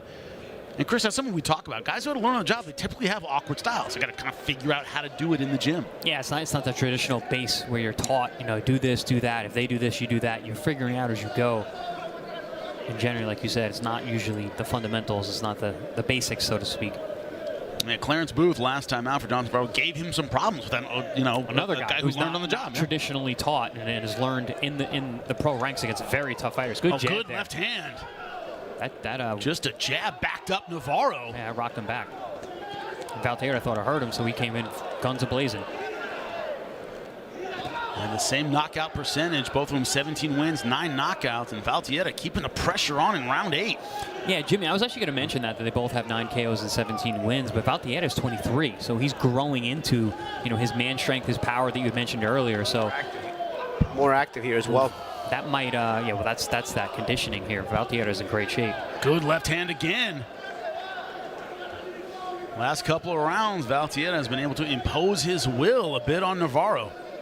You also get the sense that Valtierra is a little more comfortable in these awkward situations. But you have an awkward style, you get in a lot of awkward situations. Yeah. It's just the byproduct of fighting the way you fight. Comfortable with being uncomfortable. Yeah. Paul, that's something you talk about with your amateur background. Like, then you're seeing these wide, loopy lines that you never saw fighting great amateurs, and you got to adjust in the professional ranks to that. Yeah, you do. In some ways, in some ways, you know how to take advantage of it, but then also the fight lasts longer, so you got a guy who's resistant to your adjustments. He's and the gloves are smaller, and you got no headgear. So now those shots, those looping shots, are dinging you on the side of the head. Makes you think twice about, all right, I know I got to stay in the pocket and throw this right hand, but this guy keeps hitting me on the top of my head. Navarro, the man who has taken the center throughout this fight, now finding himself backed up against the ropes. The first half of this fight, we didn't see this much. Navarro backing up a bit more. I think, he's actually stepping up Valtierra. Yeah, in terms of his Valtierra output. has. You know, we talked about who was going to take control in the second half of the fight. It's been Valtierra. You know, it's given us a clearer look at who's going to win this fight. Because in the first half of the fight, you really couldn't tell them apart that much, that clearly. Valtierra unloading, especially good body work the second half.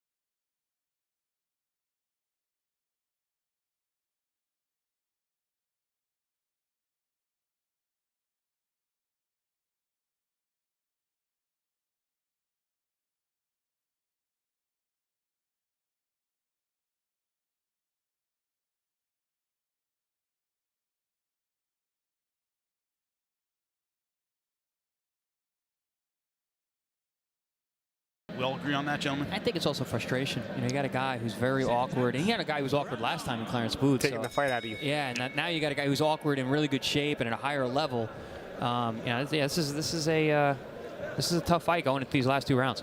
I have no idea where the scorecards are at this point. This is round 9, scheduled for 10. They could be all over the place. Yeah, those early rounds are going to be difficult to score. You know, you see Valtierra really come on the last round, the round before. Timeout from the referee. Last time it was a little too much Vaseline. This time taking care of some tape on the gloves. Last thing you want if you're in the corner of Valtierra, like, get on this guy. His gas is a problem. You don't want to give him a break. Good corner knows the difference between when your guy needs a break and the other guy needs a break.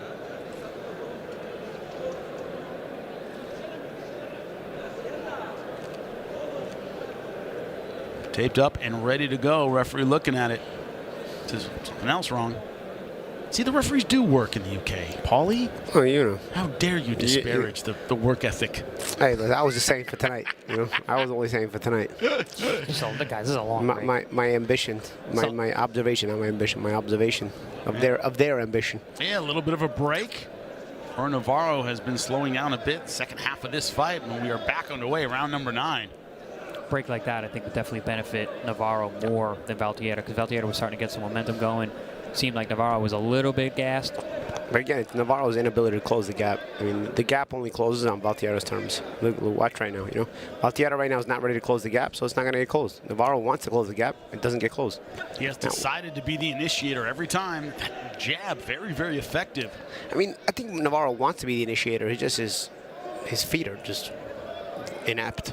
You know, he's got good balance, talking about fundamentals, but he doesn't have the speed in his feet or the deceptiveness to close that gap. Paulie, one of the expressions you use all the time is through the front door. He's just going through the front door. Yeah. You see him coming in, Let me through the front door, and not very not very quickly either. You're gonna run through the front door, at least bull rush or something. Yeah, but also you need change up and jab speed. You need feints. You need to be able to foot feint, head feint, upper body feint. You know, if you're gonna go in the front door, you can, but you need to elicit reactions before you go.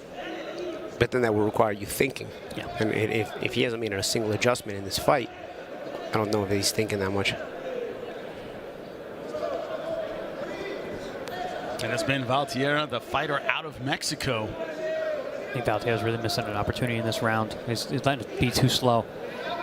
Could be needs a little bit of a breather himself. Very, very busy in the last round. He didn't look like he was breathing that hard, and he also got the full minute rest in between rounds, and then another extra minute for the gloves getting tied up. So he should be feeling pretty fresh at this point. And very, very aggressive in round number 8, working the ribs.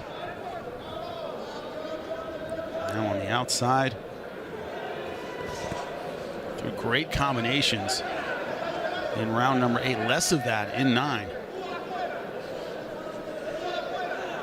2 rounds left to go in a fight that could be very, very close. Can't afford to let any rounds go. Both guys waiting here. Not sure for what, but no one's really looking to make the first move. Maybe they're saving it for the final round. In a fight this close, that doesn't make a whole lot of sense. Yeah, you cannot afford to give away any rounds. I agree. Yeah, the first 5 rounds, especially very Navarro. close. For me, Valtierra's up in the fight, based on the second half of the fight.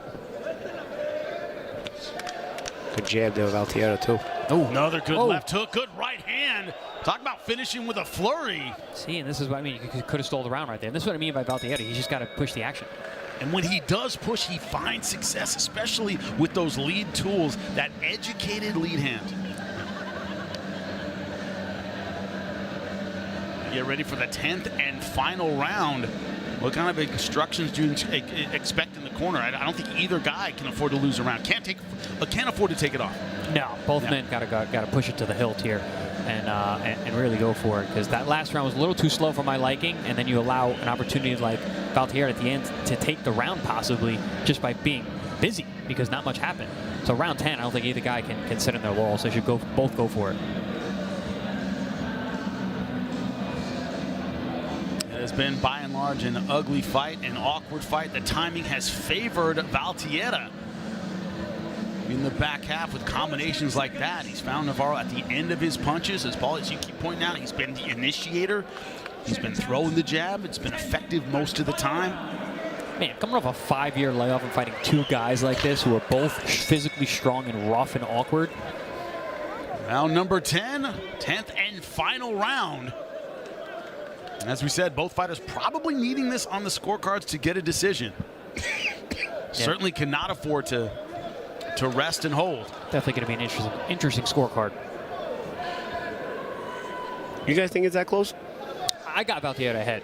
Yeah, so do I. But I think they separated themselves in the second half of the fight. But I think a lot of those early rounds could be interesting to see how you scored it. Because if you gave them all to Navarro, you're looking at a much closer fight. Navarro took the center of the ring, much like this in the first 5 rounds. In the back half, it's been Valtierra, who's been a little bit more aggressive. He's been able to land the cleaner shots. I remember like round 3 was a clear Valtierra round. I remember 1 and 2 were difficult, right? But I think it was the other way around. Oh, round three was a clear Navarro round. Okay. And a lot of those early rounds, Navarro was controlling the center. After the second half, he's been in the back foot. And we know how judges are these days in the year of 2024. They generally like the guys coming forward. Well, this isn't the Florida Commission, so we'll see. Yeah, we'll see. Good point. I feel like we see that everywhere now. Like, it's just the judges. Well, that's judging for dummies. When unsure, just go to the guy going forward, right? We are seeing clean punches from Valtierra. Especially that jab every time just snaps the head back of Navarro. Yeah, it's almost like a counter jab. He waits for Navarro to step in, and then he just forgets his head off line and fires his own jab down the middle. A lot of times Navarro oversteps, trying to throw so hard. And Navarro went away, too, from that slip and rip to the body as well, and I think that's because he's been having trouble getting close enough. And Valtierra made an adjustment with his feet, with his in and out and his bouncing. Valtierra's in good shape tonight. You see him, like he's still got that bounce. He's still staying switched on. Yep, changing blades off his shoulder. Makes that adjustment. Sometimes change the look. Sometimes he'll start bouncing. Little subtle adjustments, I think, have really helped him out. Under 1 minute left in round number 10. Stab jab down low from Valtierra, back upstairs. So far, I would say the clean punches in round 10 belonging to Valtierra yet again. And boxing smart, and boxing well, and not being as awkward as he was in other rounds to be effective. This round just more basics. There's a little bit of slip and rip to the body from Navarro, as I was talking about. We were wondering whose gas tank would hold up, and so far it has been Valtierra. You said it, Paul. He separated himself in the back half of this fight. Close first 5 rounds. Last 5, Valtierra has really opened up. Yeah. And you see those different looks he gives, you see? And he creates punch angles off them. And the awareness. Oof, headbutt. Headbutt and a right hand. In a fight that has been chippy and awkward, it ends just like it started. Chippy, good word, Jimmy. That's a good way to describe this fight. Very chippy. But it's been Navarro who's had trouble finishing strong in his last couple fights. As we said before, a 5-year layoff. And then 2 athletic, awkward, difficult fighters to read in a row. Valtierra at 17-3. Could he get his 18th win? Certainly a possibility now. That would be a big win for him, getting a name like Navarro on your record. Here's some action from that round number 10. Gentlemen, look at that jab. Straight punches, doing well. That round, Valtierra boxed. He boxed on the outside. He changed levels, stab jabs down low. There was a counter right hand. He's Changed rolling looks. with shots. Gave Yeah, different looks. Gave blade would square up, would blade off. in that crouch position, but also, like you said, more bladed with that lead shoulder in position. That he used well with the jab. This is one of those fights where it could be all over the place. No idea what they're thinking when it comes to the judging. Nah, Jimmy, I disagree. I think it's a Valtierra fight. I hope so. I hope it's not all over the place. I think, there is, like Chris was saying, Jim, you talked about the early rounds. There is some question, but you would have to give them all to Navarro. And they weren't that clear cut that all of them would go to one guy. Well, second half, you can see consistently Valtierra was putting rounds together. I think Valtierra he just made the awkwardness very effective. He was able to land big eye-catching shots, and as the fight wore on, the pace was an issue. Well, to end all this suspense, it looks like we have the ringside judges' scores. Is it the ref now or the judges? We'll see.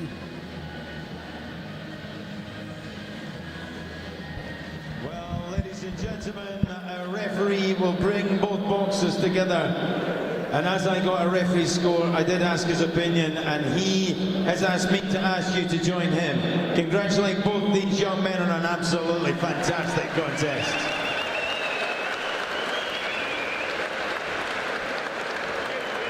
So we go to the referee score totals, 97-93 in favor of the winner. From Guanajuato, Yair Kaiser. Referee had the best seat in the house, so he's going to referee. 97-93. And we forgot that about that, in the UK, non-title fights are judged by the referee. One judge, and he's the ref, man. Yikes. But he got it right. I feel like he got it right. Yeah. He's got the best seat in the house. He got it right. You know who was a big advocate of that? Was Arthur McCarthy Sr. He was old school. He was like... Man, that wrestling coach is very jacked. Yeah. Jack. Very Long Island. As you said back in the day, Paul, it used to be two judges and the ref. Like the ref was one of the judges. Yeah, but Arthur McCarthy Sr. I can remember, when I was a young adult and teenager, I can remember him, discussing that and saying that, he was a big advocate of that. But as the only judge or one of the judges? I don't remember now, but I remember he was a big advocate of the referees being the judges. I can see one of the judges for sure, but then two others. But today you got referees that can't even referee. You gonna let them judge too? Yes. And it was a hard-fought battle. Valtierra getting the win. When we come back, our main event of the evening, Zaurbek versus Szczinski. It's going to be a battle. Don't miss it here on ProBox TV.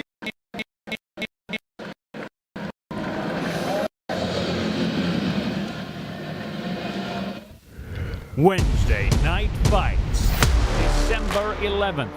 Knockout artist Jonathan Maximo Cardoso returns to the ProBox ring to take on Mexico's Eduardo Zurdito Ramirez. Wednesday night fights.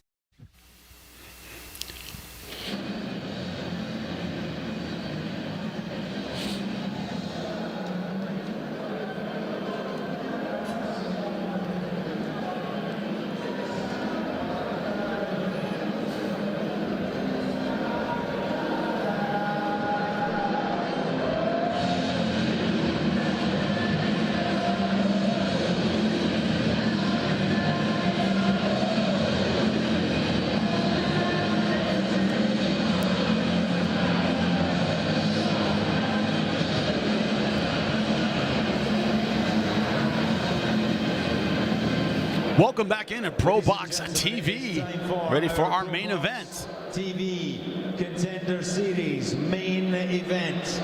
Would you please welcome, firstly, to the boxing ring, from Poland, Damian Szczcinski.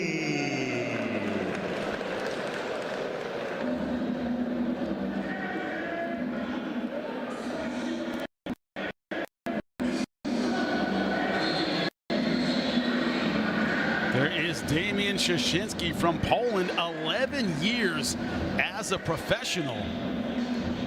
Has never been stopped in his career. He is as durable as they come. His 15th fight scheduled for 10. fought Anthony Kakache here for the IBO World title last year, lost via decision.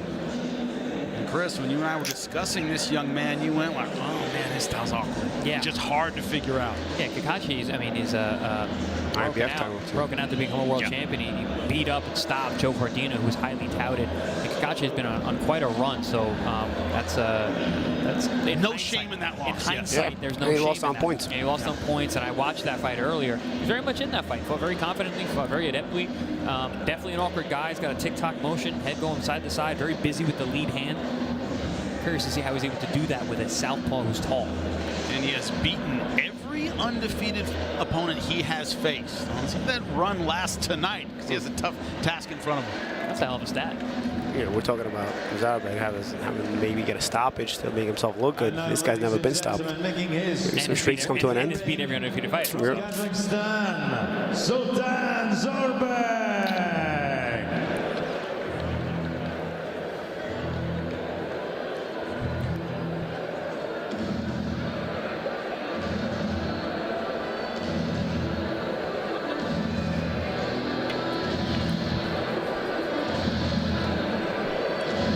No matter what combat sport you are talking about, you want to wrestle him, you want to kickbox him, you want to box him, Kazakhstan.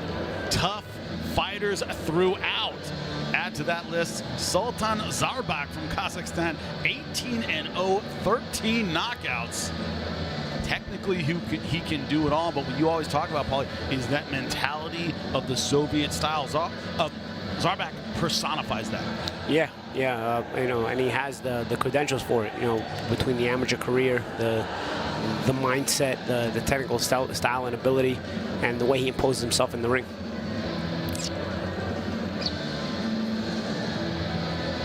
You look at the ability of Zaurbek, it's reflected in the odds here. Zaurbek minus 3,300.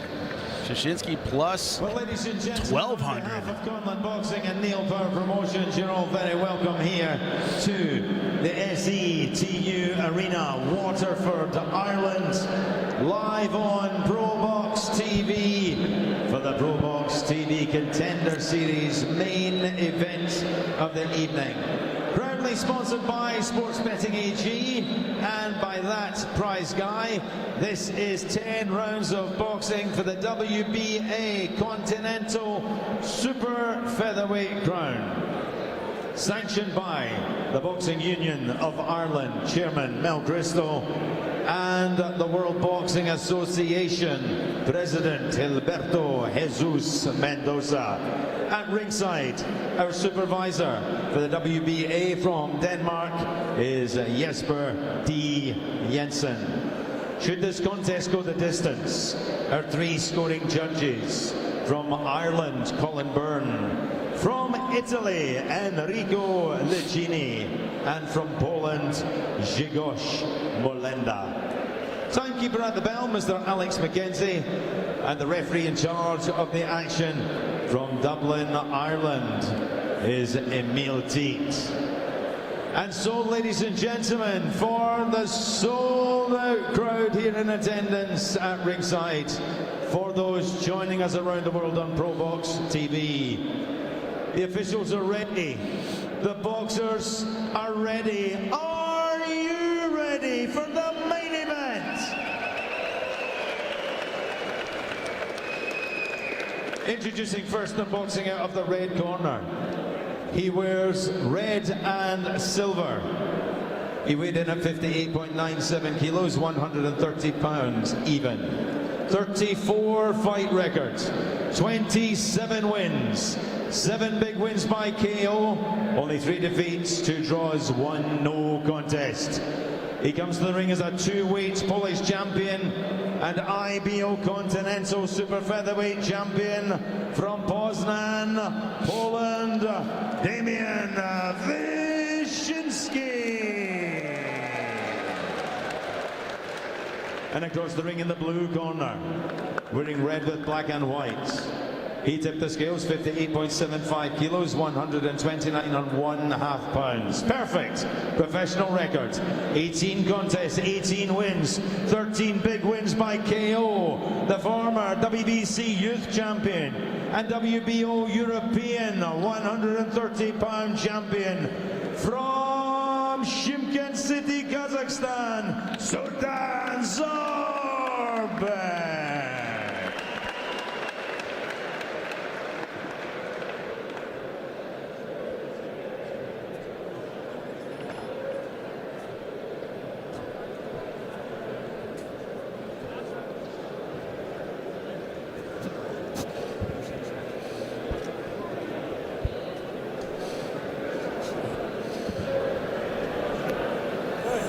Gentlemen, you received your instructions in the dressing room. We're costing you now. Obey my commands at all times. Touch him up. That's got to work. Sultan Zaurbek from Kazakhstan, big for the weight class, very, very strong. Will he have his breakout performance tonight on ProBox TV and add to his undefeated record? Will the awkward fighter from Poland come in with the upset? Place your bets now, because Szczinski a huge underdog tonight despite the experience advantage. We are underway, round number 1. Yeah, man, Zaurbek is very big for this weight class. Tall, long, muscular. 13 KOs in his 18 wins. Got a little Kashizu thing going there too. Another outstanding fighter with that Soviet style that you talk about, Paulie. Kashizu, an absolute legend. I had a tail for a while. It's an Argentinian thing too, so Yeah. with it. Narvaez had that, remember? Yep. Whatever excuses you like, Chris, but the tail I don't see it on you. Whatever, it's an Argentinian thing, sure, whatever. That was a little bit of a big deal in the 80s. Yeah. The fact that the mullet is back angers me. Okay, anyway, Zaurbek mullet is legendary. That was a Kujin special. with the rat tail, taking the center of the ring, coming out in that southpaw style.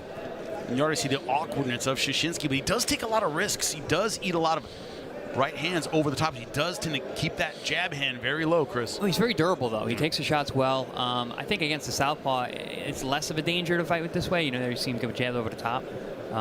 But he does keep that head off line, even though that lead hand is down. He's very tick-tock hit with that head movement. Left, right, left, right. There's a nice straight right hand down the middle from Zaurbek. Yeah, Kakachi able to hurt him early with some overhand rights. Wasn't able to capitalize it. You talk about his durability and his chin. That was on display that night. And Kakachi's a guy with a lot of record, but tricky power, and has actually become a puncher lately. Including when he won the world title, right? Yeah, I mean, he really beat Cordina down and stopped him. Zaurbek, although out of Kazakhstan, did his camp in Mexico. Sparred in Guadalajara. Yeah, with Rafa Espinoza, who's fighting tonight in a big rematch against Fabricio Ramirez, where they put on a fantastic Fight of the Year type candidate last December. Anytime you say, I sparred in Guadalajara, you're going to get tough work out there. Yeah, and Espinoza's 6'1", which makes Zaurbek look short. So far, the fighter from Poland trying to stay busy with that lead hand. Look at the economy of motion of Zaurbek. Nothing wasted. He's very precise, not overthrowing anything. Such a refreshing difference from the last fight, where both guys were just loading up on every shot. Zaurbek the opposite, really picking his spots, picking his places. I mentioned how he's kind of robotic in the way that he collects data. Big shot. But I don't think he hasn't missed yet. He's incredibly precise. It's like Szczinski knows he cannot go shot for shot. He's trying to stay a little bit busier, flicking that jab out. Szczinski looks to be in fantastic shape as well. Very, very heavily muscled for a 130-pounder. We talk about the accumulation of data. That's what we're seeing so far in round number 1. Making a miss, picking his spots, looking for openings.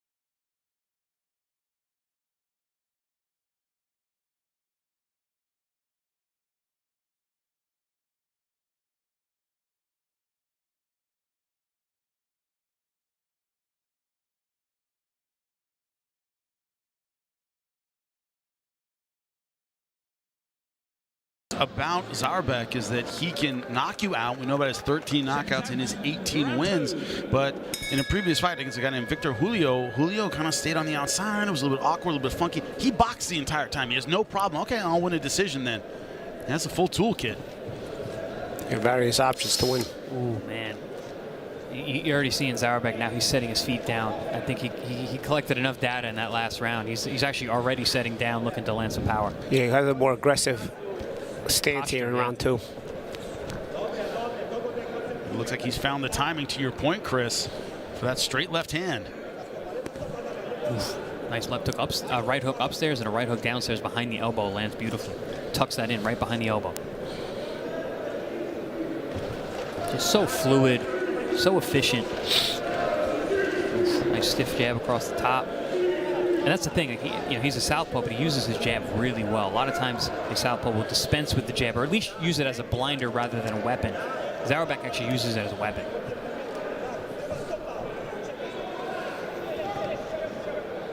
This makes it his 7th fight in a row. Very comfortable here. He's fought here since 2022. Interesting to do camp in Mexico when you're fighting in Europe. And it's a long trip, but listen, if you get an opportunity to work with Rafa Espinosa, you do it. Take it. Yeah. And we'll see if it pays off.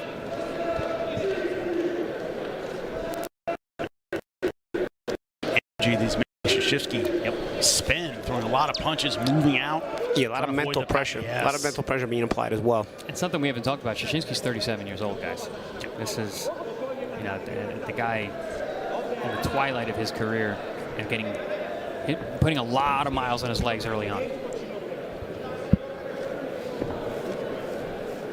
Zaurbek, 28 years old, right in that man strength phase of his career. And that's his physical prime. His next 4 years is really where, you're looking. You'd mentioned Jimmy earlier about, does he look good tonight? Does he get a title shot? Absolutely. He's in the prime time to do it.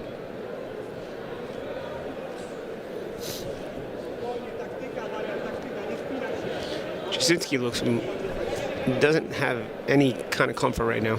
He's not able to create anything. He's throwing punches, sort of keep Zaurbek away, but he's not really putting anything out there where he's looking for something sustained. Paulie, he looks jittery. It's like he's kind of, He generally fights jittery, but also you see already he's so uncomfortable and unable to make leather connect that he's taking power off the shots. The body language is a survival body language, not a I'm here to win. Here to win body language, and I think he's been convinced of that by Zaurbek's presence in the ring. And Zaurbek, when it comes to his technique, he's not one of those guys where he'll eventually give you something. He stays solid the entire time. You got to make something happen. Well, that's that Eastern European discipline that he's not going to break from that. Obviously, it's working. He does a very good job of staying invisible, this Zaurbek. Just goes underneath shots, cuts the ankle, goes to the weak side. Got to find some way to break the defense. We did not see that in round number 2. In fact, we saw Zaurbek pick it up a little bit.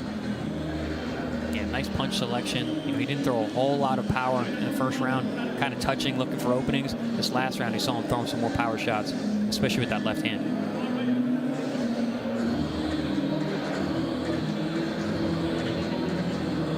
But Szczinski, man, he's an awkward guy. He's hard to get a beat on him. Keeps that head moving. Oh, look at wing that. shots. That was beautiful. Especially for a taller guy to be able to just lean out of position. Also, that punch miss. The awareness of that awkward shot from the outside. He saw it come and rolled it perfectly. Fantastic anticipation. Waterford, UK is our main event here on ProBox TV. The undefeated fighter from Kazakhstan taking on the much more experienced fighter from Poland. Szczinski coming with a record of 28-3-2, but only 7 knockouts. He's been unable to disturb the undefeated fighter from Kazakhstan. Zaurbek in the red, Szczinski in the white.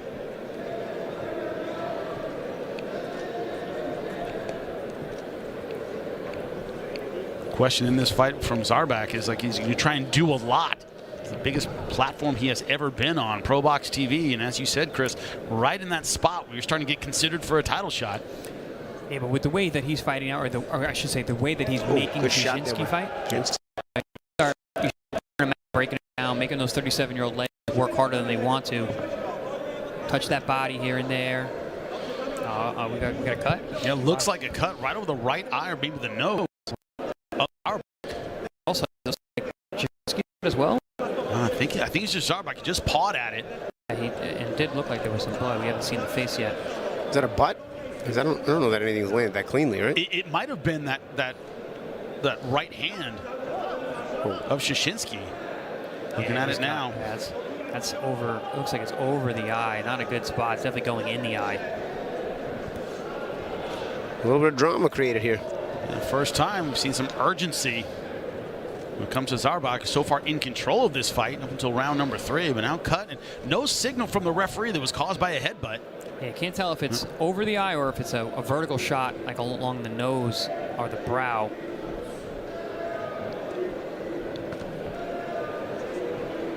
Yeah, it looks like it's on the hopefully get a shot in nose, the right? corner. Yeah. Top of the nose. That's what it looks like. I've been cut there. It's actually not that bad of a spot to get blood. It doesn't really get in your eye. It goes right down the side of your nose the way it is. And Zaurbek's continuing to apply pressure. Might see a little bit of urgency whenever you're cut.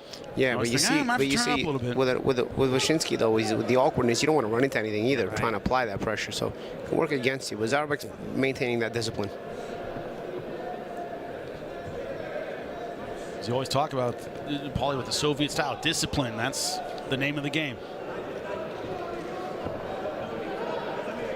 Good awareness, good defense. I mean, with Szczinski being 37, I mean, he's born in communist Poland himself. So.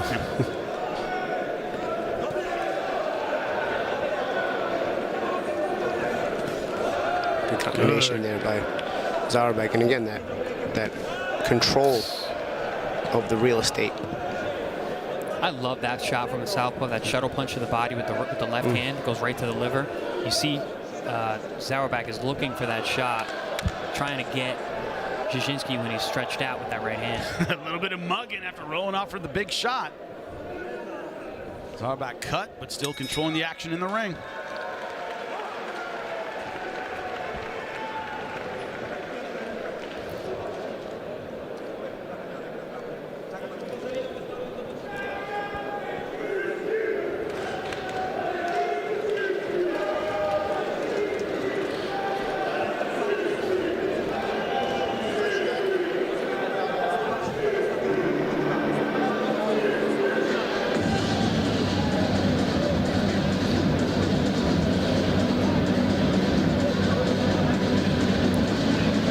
Welcome back, ProBox TV, our main event.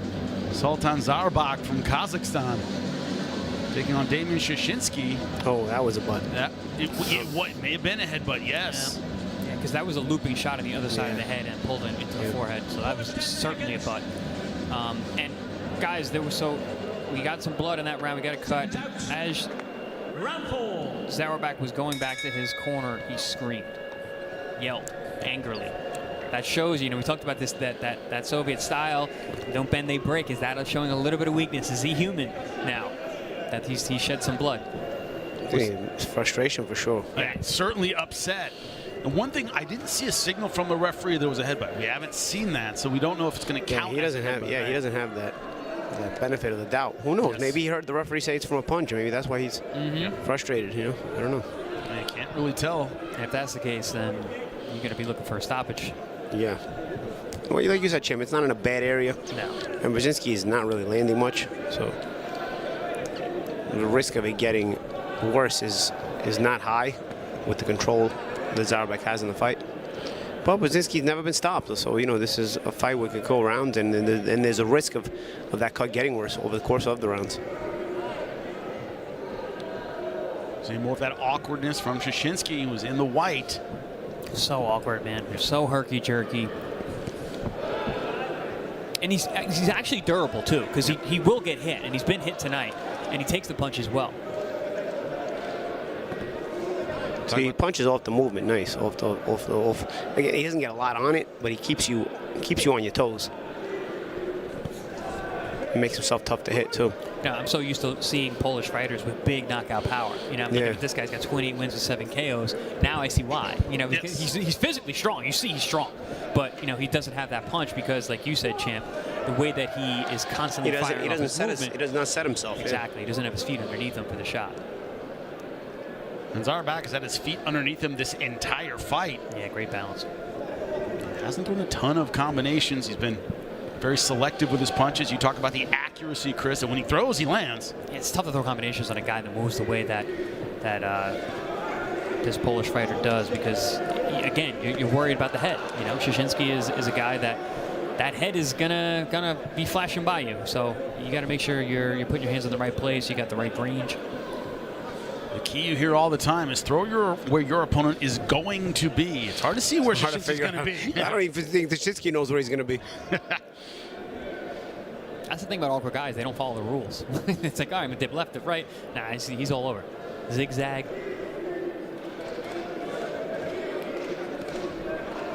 Wondering if Zaurbek's frustration might lead to him searching for a knockout in round number 4. Szczinski at 37 years old isn't going to take a chance on winning the fight. You know, if he can win it, he win it, but he's not going to come outside of himself. So you're not going to get him to break, going for broke, trying to get the win. He's not going to go for broke to get the win. He's going to stick with this style and just be content to make you look bad. So, again, difficult opponent to take on.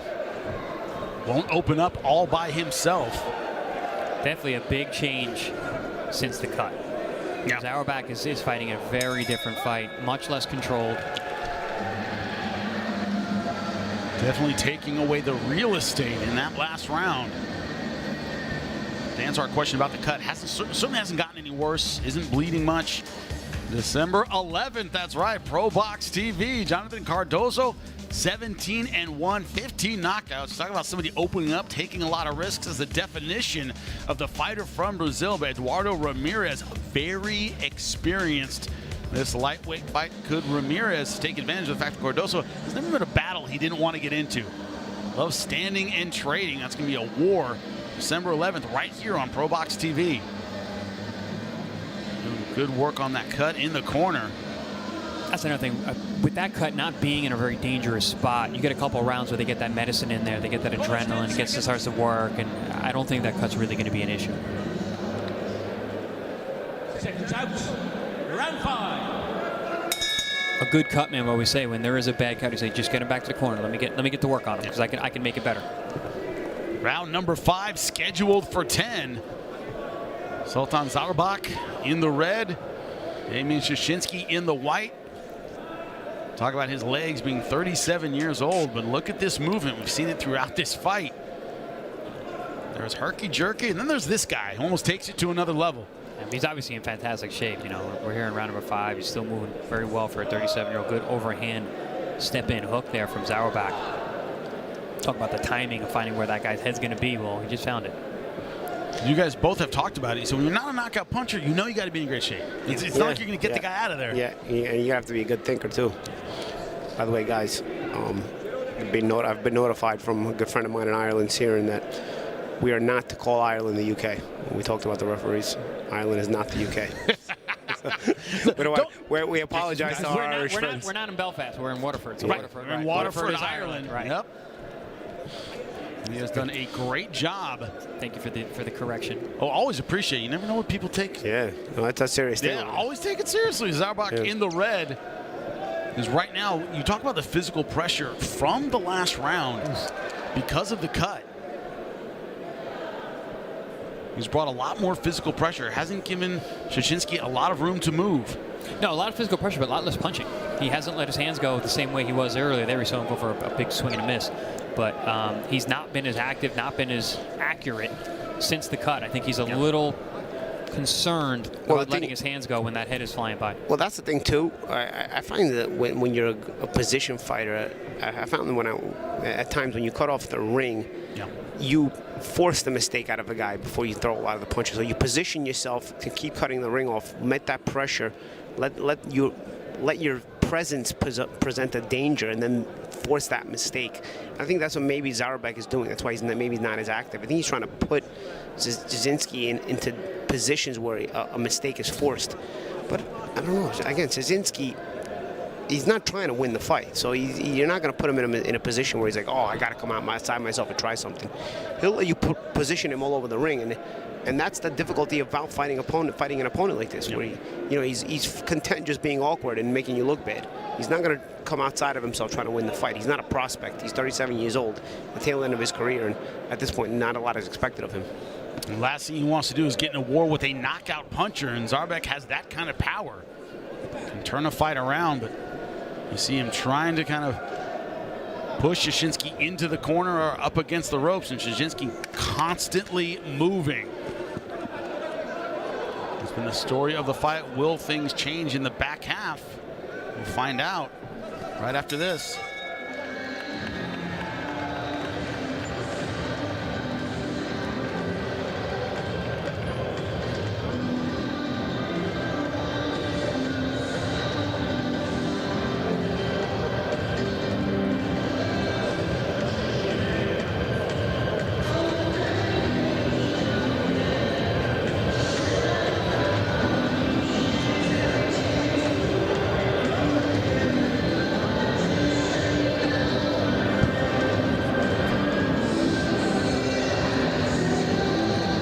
Welcome back to ProBox TV, Waterford, Ireland. In the corner of Sultan Zaurbek. The cut along the bridge of the nose was caused by a headbutt. You're wanting to create a lot of urgency, but as Paulie, as you pointed out, a little bit of positional dominance in that last round, but not a busy one in terms of punches for Zaurbek.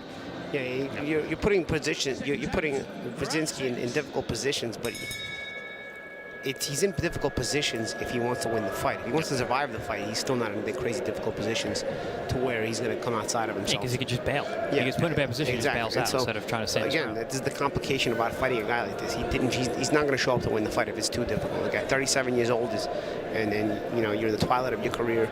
You've never been stopped. You're finding out why a guy like Szczinski's also never been stopped, because if it's too difficult, he's okay to go to distance and not win. He's fine with that, and that's the way he's fighting. Round 6, it is scheduled for 10.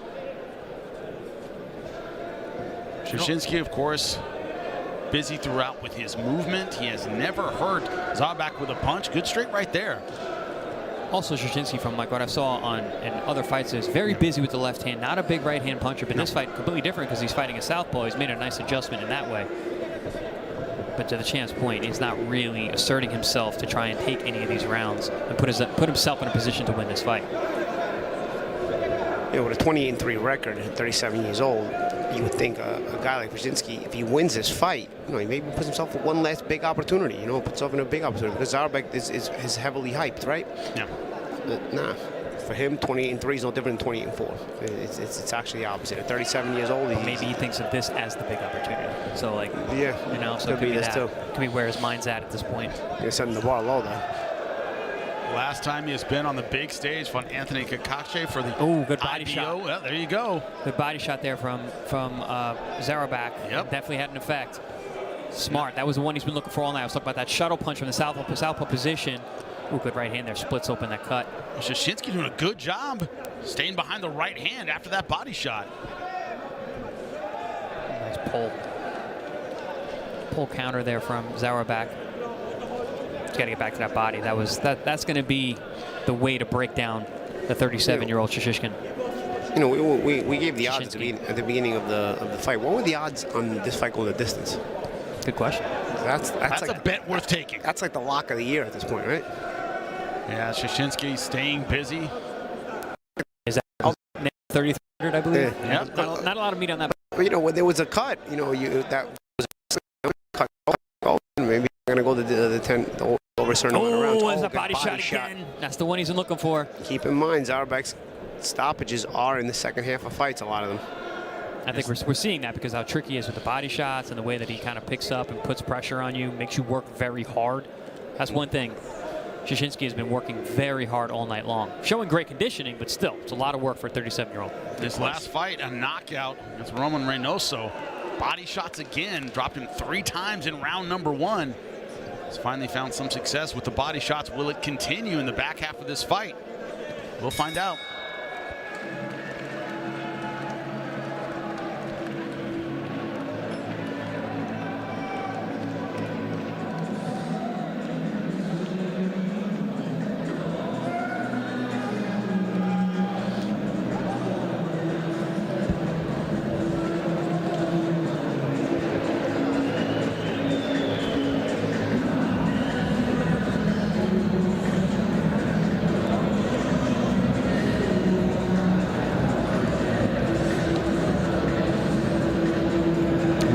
our ProBox TV main event. Sultan Zaurbek finding the body shots against Szczinski in that last round, working the ribs, and Szczinski, to his credit, trying to fire back with the counter right hand to keep the fighter from Kazakhstan off of him. But Chris, you've been calling for that shovel punch to the body, finally found a home for it. Kind of 2 or 3 times in that round. Yeah. I think he's going to keep going back to that. He's found the timing of when to throw it with Szczinski, but the problem is, again, you got to watch the head, man. You got to watch, because you got to go to the body when you're a taller guy that puts your nose right in the line for the shorter opponent's forehead. Round number 7 scheduled for 10. Szczinski a little more, I don't want to say desperate, but certainly more active in the last couple rounds. Yeah, putting some oomph in those. Ooh, nice stab jab. Balance shot. Might have stepped on his foot too, though, when he threw it. Oh, it's possible, yeah. A little touch of gloves there. That's probably why he touched gloves. Good call, champ. Surprised that hasn't happened more with their opposite stances and the awkwardness of Szczinski.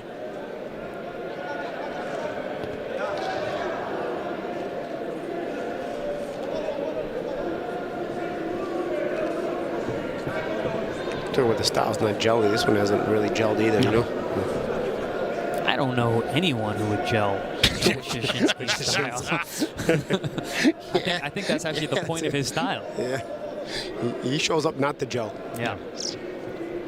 Shows up to make it ugly. The fighter from Poland has never been stopped. Zaurbek, 13 knockouts in his 18 wins, certainly has power. I'll have to watch a lot of his fights to see some brutal knockouts. Any key wins on the record of Szczinski, or just key losses? I don't believe any key wins. Yeah. Yeah, so he's basically build up wins against the usual suspects, and then make it look bad when he steps up. Oh, good left hand right down the center. Off the jab, though. It was a jab looping left hand. That was beautiful. And also with that herky-jerky style, when he gets hit, he flies back. Yeah. I mean, you can see when he gets hit, 'cause he's just never on balance. He's always floating. Yeah.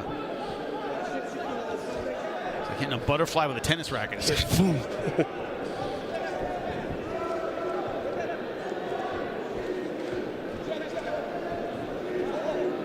Warning if Sultan Zaurbek would push hard for the knockout. Trying to look great on ProBox TV, the biggest platform he's ever fought on, but against this guy, it's just hard to do that. I still think he is. I think he's just being very smart about it.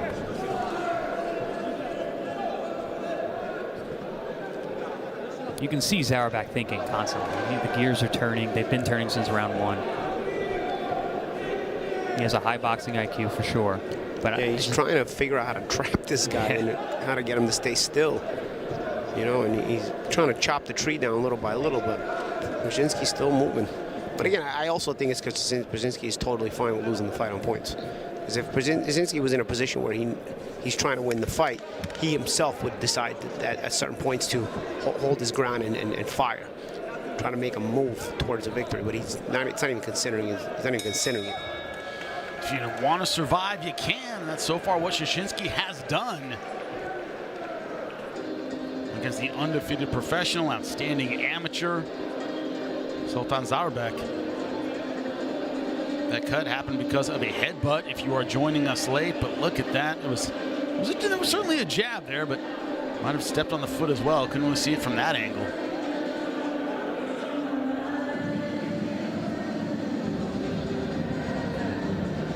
Oof, that was that nice 1-2 looping left hand, but he followed the jab with that shot. And that's why it landed so cleanly. One of the best shots landed tonight by either man.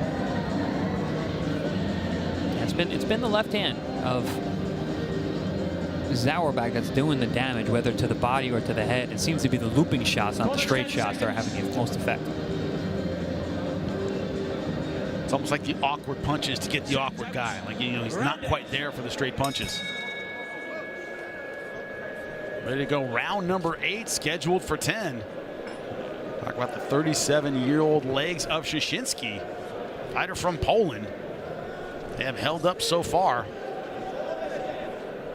despite some good body attacks a couple rounds ago. Also, it hasn't been much of an inside fight. No, not at all.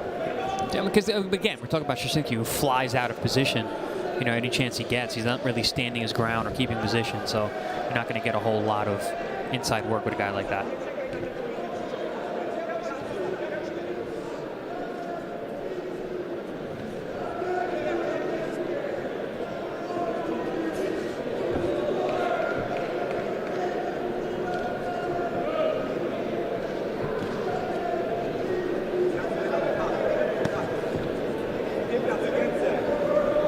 All looping shots from Szczinski for the most part. There we saw a nice stab jab down low, but a lot of looping shots, which against a taller fighter is a good tactic. But the hand position of Zaurbek is so good, he's always able to catch those shots on the gloves or pull back like that. Been very good at rolling punches throughout this fight. Just great awareness from Zaurbek. That was a nice job cutting an angle. But you know what, something that Szczinski does very well? Stays off the ropes. Yeah. He's very good lateral movement. When he does touch those ropes, he gets to moving.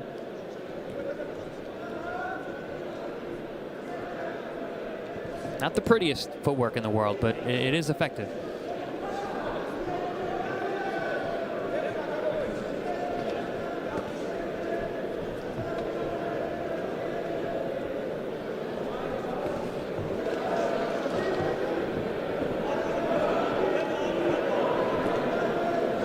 Zaurbek hasn't gone to the body again after a couple of those successful shovel punches. Oh, good left shot hand. to the chest, right? Good 1-2. I think actually landed on the chin, just threw it low to the height. When you got a guy like Szczinski who's constantly moving his head, fell right into it.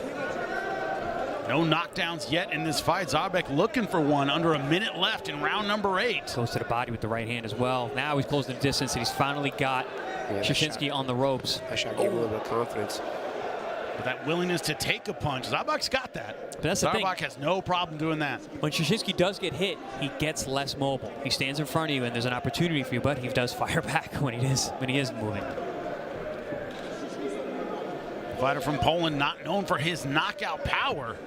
Big part of his career, 28 wins, only 7 knockouts. But physically strong. You know, you can see from his physique, but also and the durability. Yeah, to move like this, you gotta have the durability champ.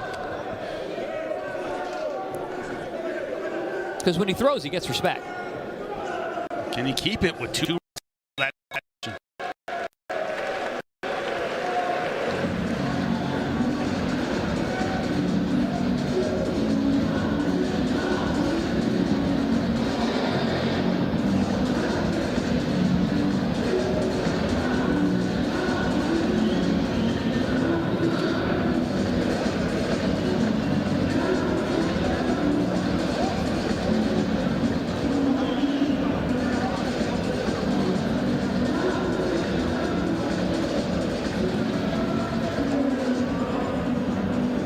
Two rounds to go in our main event. Here's some of the action from round number 8.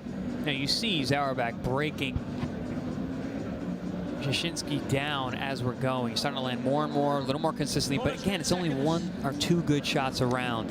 And we're running out of time here. Even though he's closing the real estate, he's running out of time. I think that was on the chin, right? That was a good shot, yeah. Good shot. And all of those shots are coming off his jab. He lands the jab first, and then the left hand comes behind it. Because you've got to be able to, you got to get that bead on a guy like that. Yeah, he set that measurement too, especially where you figure out where he's going, where he's going to be. I'd be surprised if Szczinski has won a single round in this fight. I'll be surprised if he tries to win a single round in this fight. Yeah, busy, but not exactly effective. I think if he stands his ground, he's going to get knocked out. So. Yeah, and he knows that too, which is why I think he's content with just going the distance and not trying to win the fight or the rounds. Yeah, we're just seeing the power. He's feeling it, gentlemen. I think also if he hits his ground, it's also those sneaky body shots get in there too, and that's where Zaurbek, can surprise you. It's funny to see, Chris, you pointed it out, man, after those body shots, he went from 5th gear to 3rd gear. I mean, it's just slowed him down. That's how he has responded to those body shots. It's a one way to slow down a mover. This has been the most active offensively that Szczinski's been all night right here. He just, this first minute of round 9 here, he threw a ton of punches. Yeah, it might prove me wrong. He might try to win this round. It's like they hear us, Paulie. I insult them a little bit, so. Yeah, we insulted him. You a little out on yourself. We definitely insulted that 7. We definitely insulted him because, we said that he wasn't going to make it this far because he's 37 and activity, but no, he's kept up. He's kept up. This man is in fantastic shape.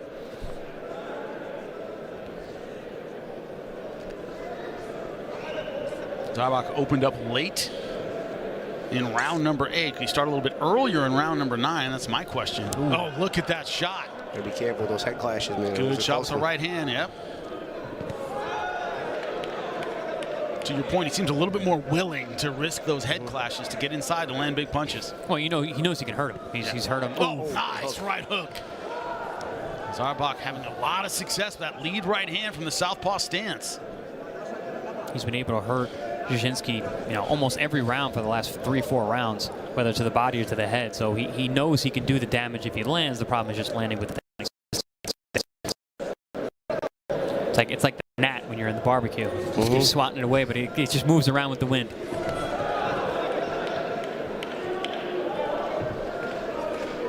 I know we're running out of time, but I really do feel like Zaurbek has an opportunity to get the stoppage still. Question is, will he put his foot on the gas to do it in a fight that he has well in hand? I think he's trying to put his foot on the gas. It's just, again, I think it's just a matter of tracking down Szczinski. But Szczinski's definitely not moving as much. He's not on his legs in this round the way he's been. And he's eating more power punches because of it. And it's one thing, when you train to move, but you have to stand and punch, you get way more tired. If you're training to punch and you're forced to move, you get way more tired. It's what you're used to doing. I think he's much more of a mover than a puncher, so we'll see how he reacts in the next round. One more to go if he wants the knockout in round number 10. Good round number 9 for Zaurbek.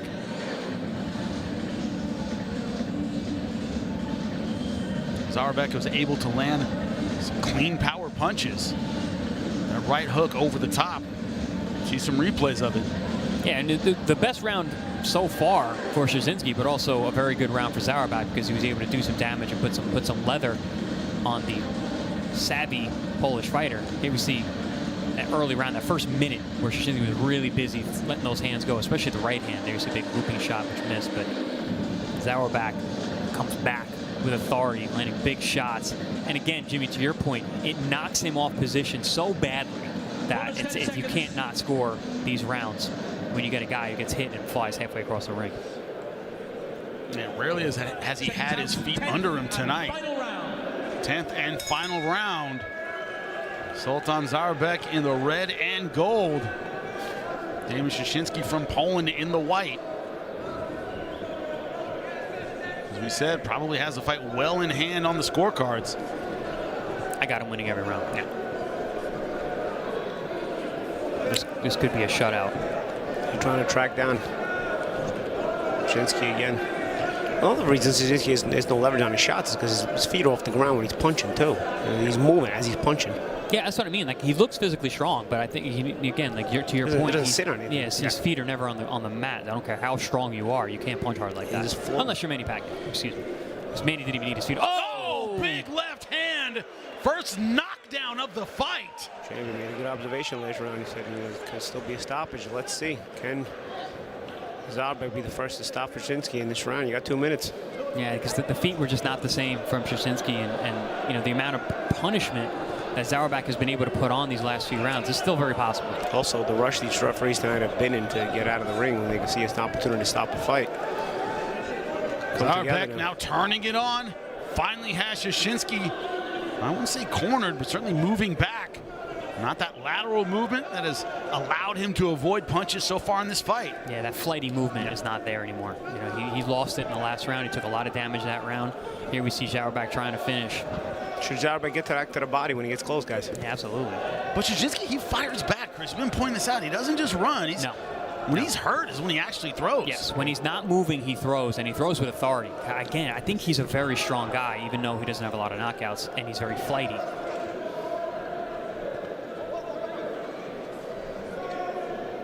Because he gets a respect when he throws. When he's not moving and he stands his ground, he actually gets respect. So you can tell he's got some pop. A minute to go here. Imposing himself here. 1 minute left in the final round. It has been a technical wipeout. Is he for cut Zaurbek? Too? Zaurbek's cut. I think it's in the middle of his forehead. His face is definitely getting busted up. Zaurbek's still being defensively sound, though. He's coming in, but he's moving his head. He's trying to get Szczinski to make some more mistakes. Szczinski's in full defensive mode at this point. Can never describe the fighter from Kazakhstan as reckless. Yeah, Szczinski's he's throwing keep off me punches.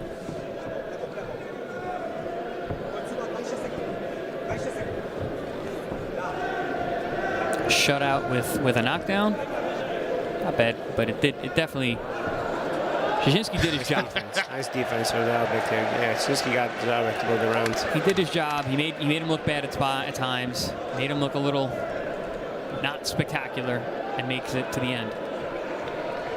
Both guys are content to dance away in the last few seconds. We saw all the skills, even against an awkward fighter who was very, very difficult to time, able to get that 10th round knockout. Scored a nice knockdown in the last round, though. Good left hand, right on the money.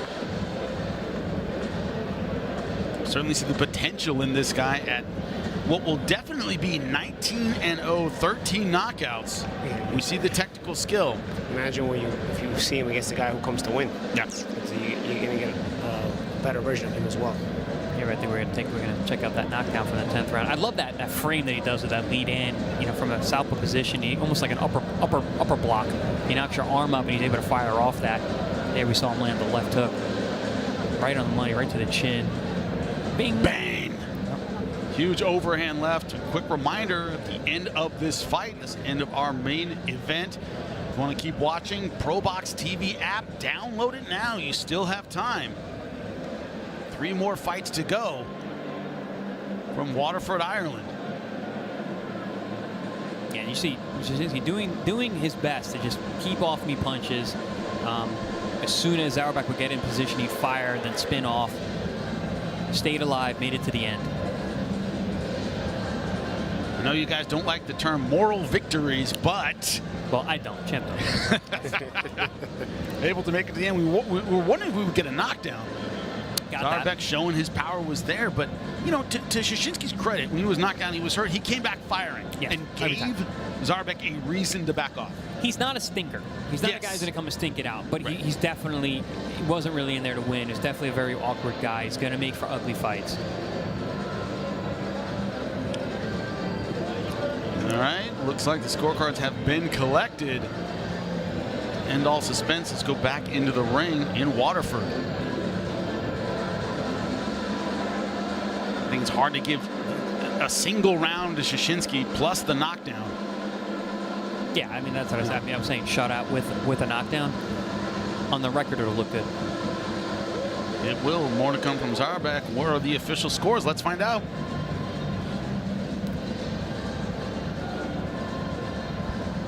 Well, ladies and gentlemen, a referee will bring both boxers to the center of the ring. And I am joined by our supervisor from the WBA, Jesper D. Jensen. He has the belt. And I'm sure you'll agree, ladies and gentlemen, our ProBox TV Contender main event did not disappoint. Please, your appreciation.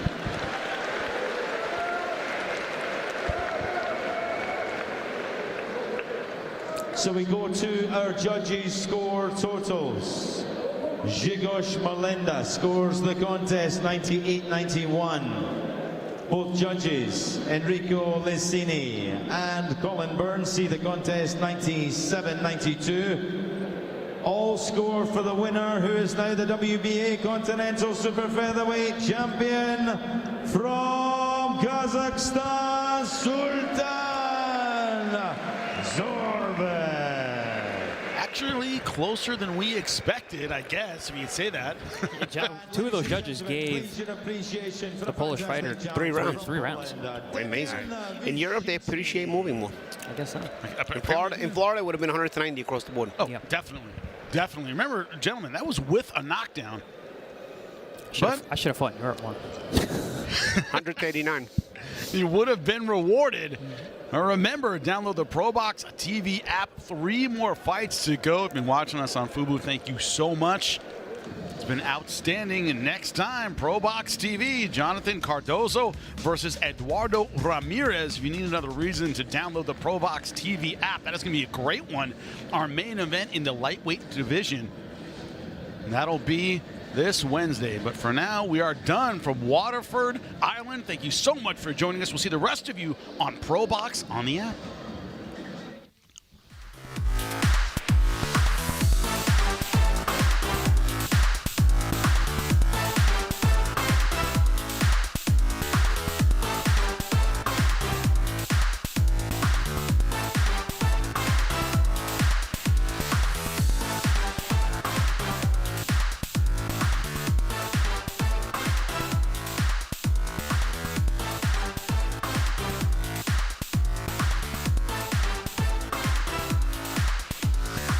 Rodriguez, Joanne Richard, and Tito Wilgo.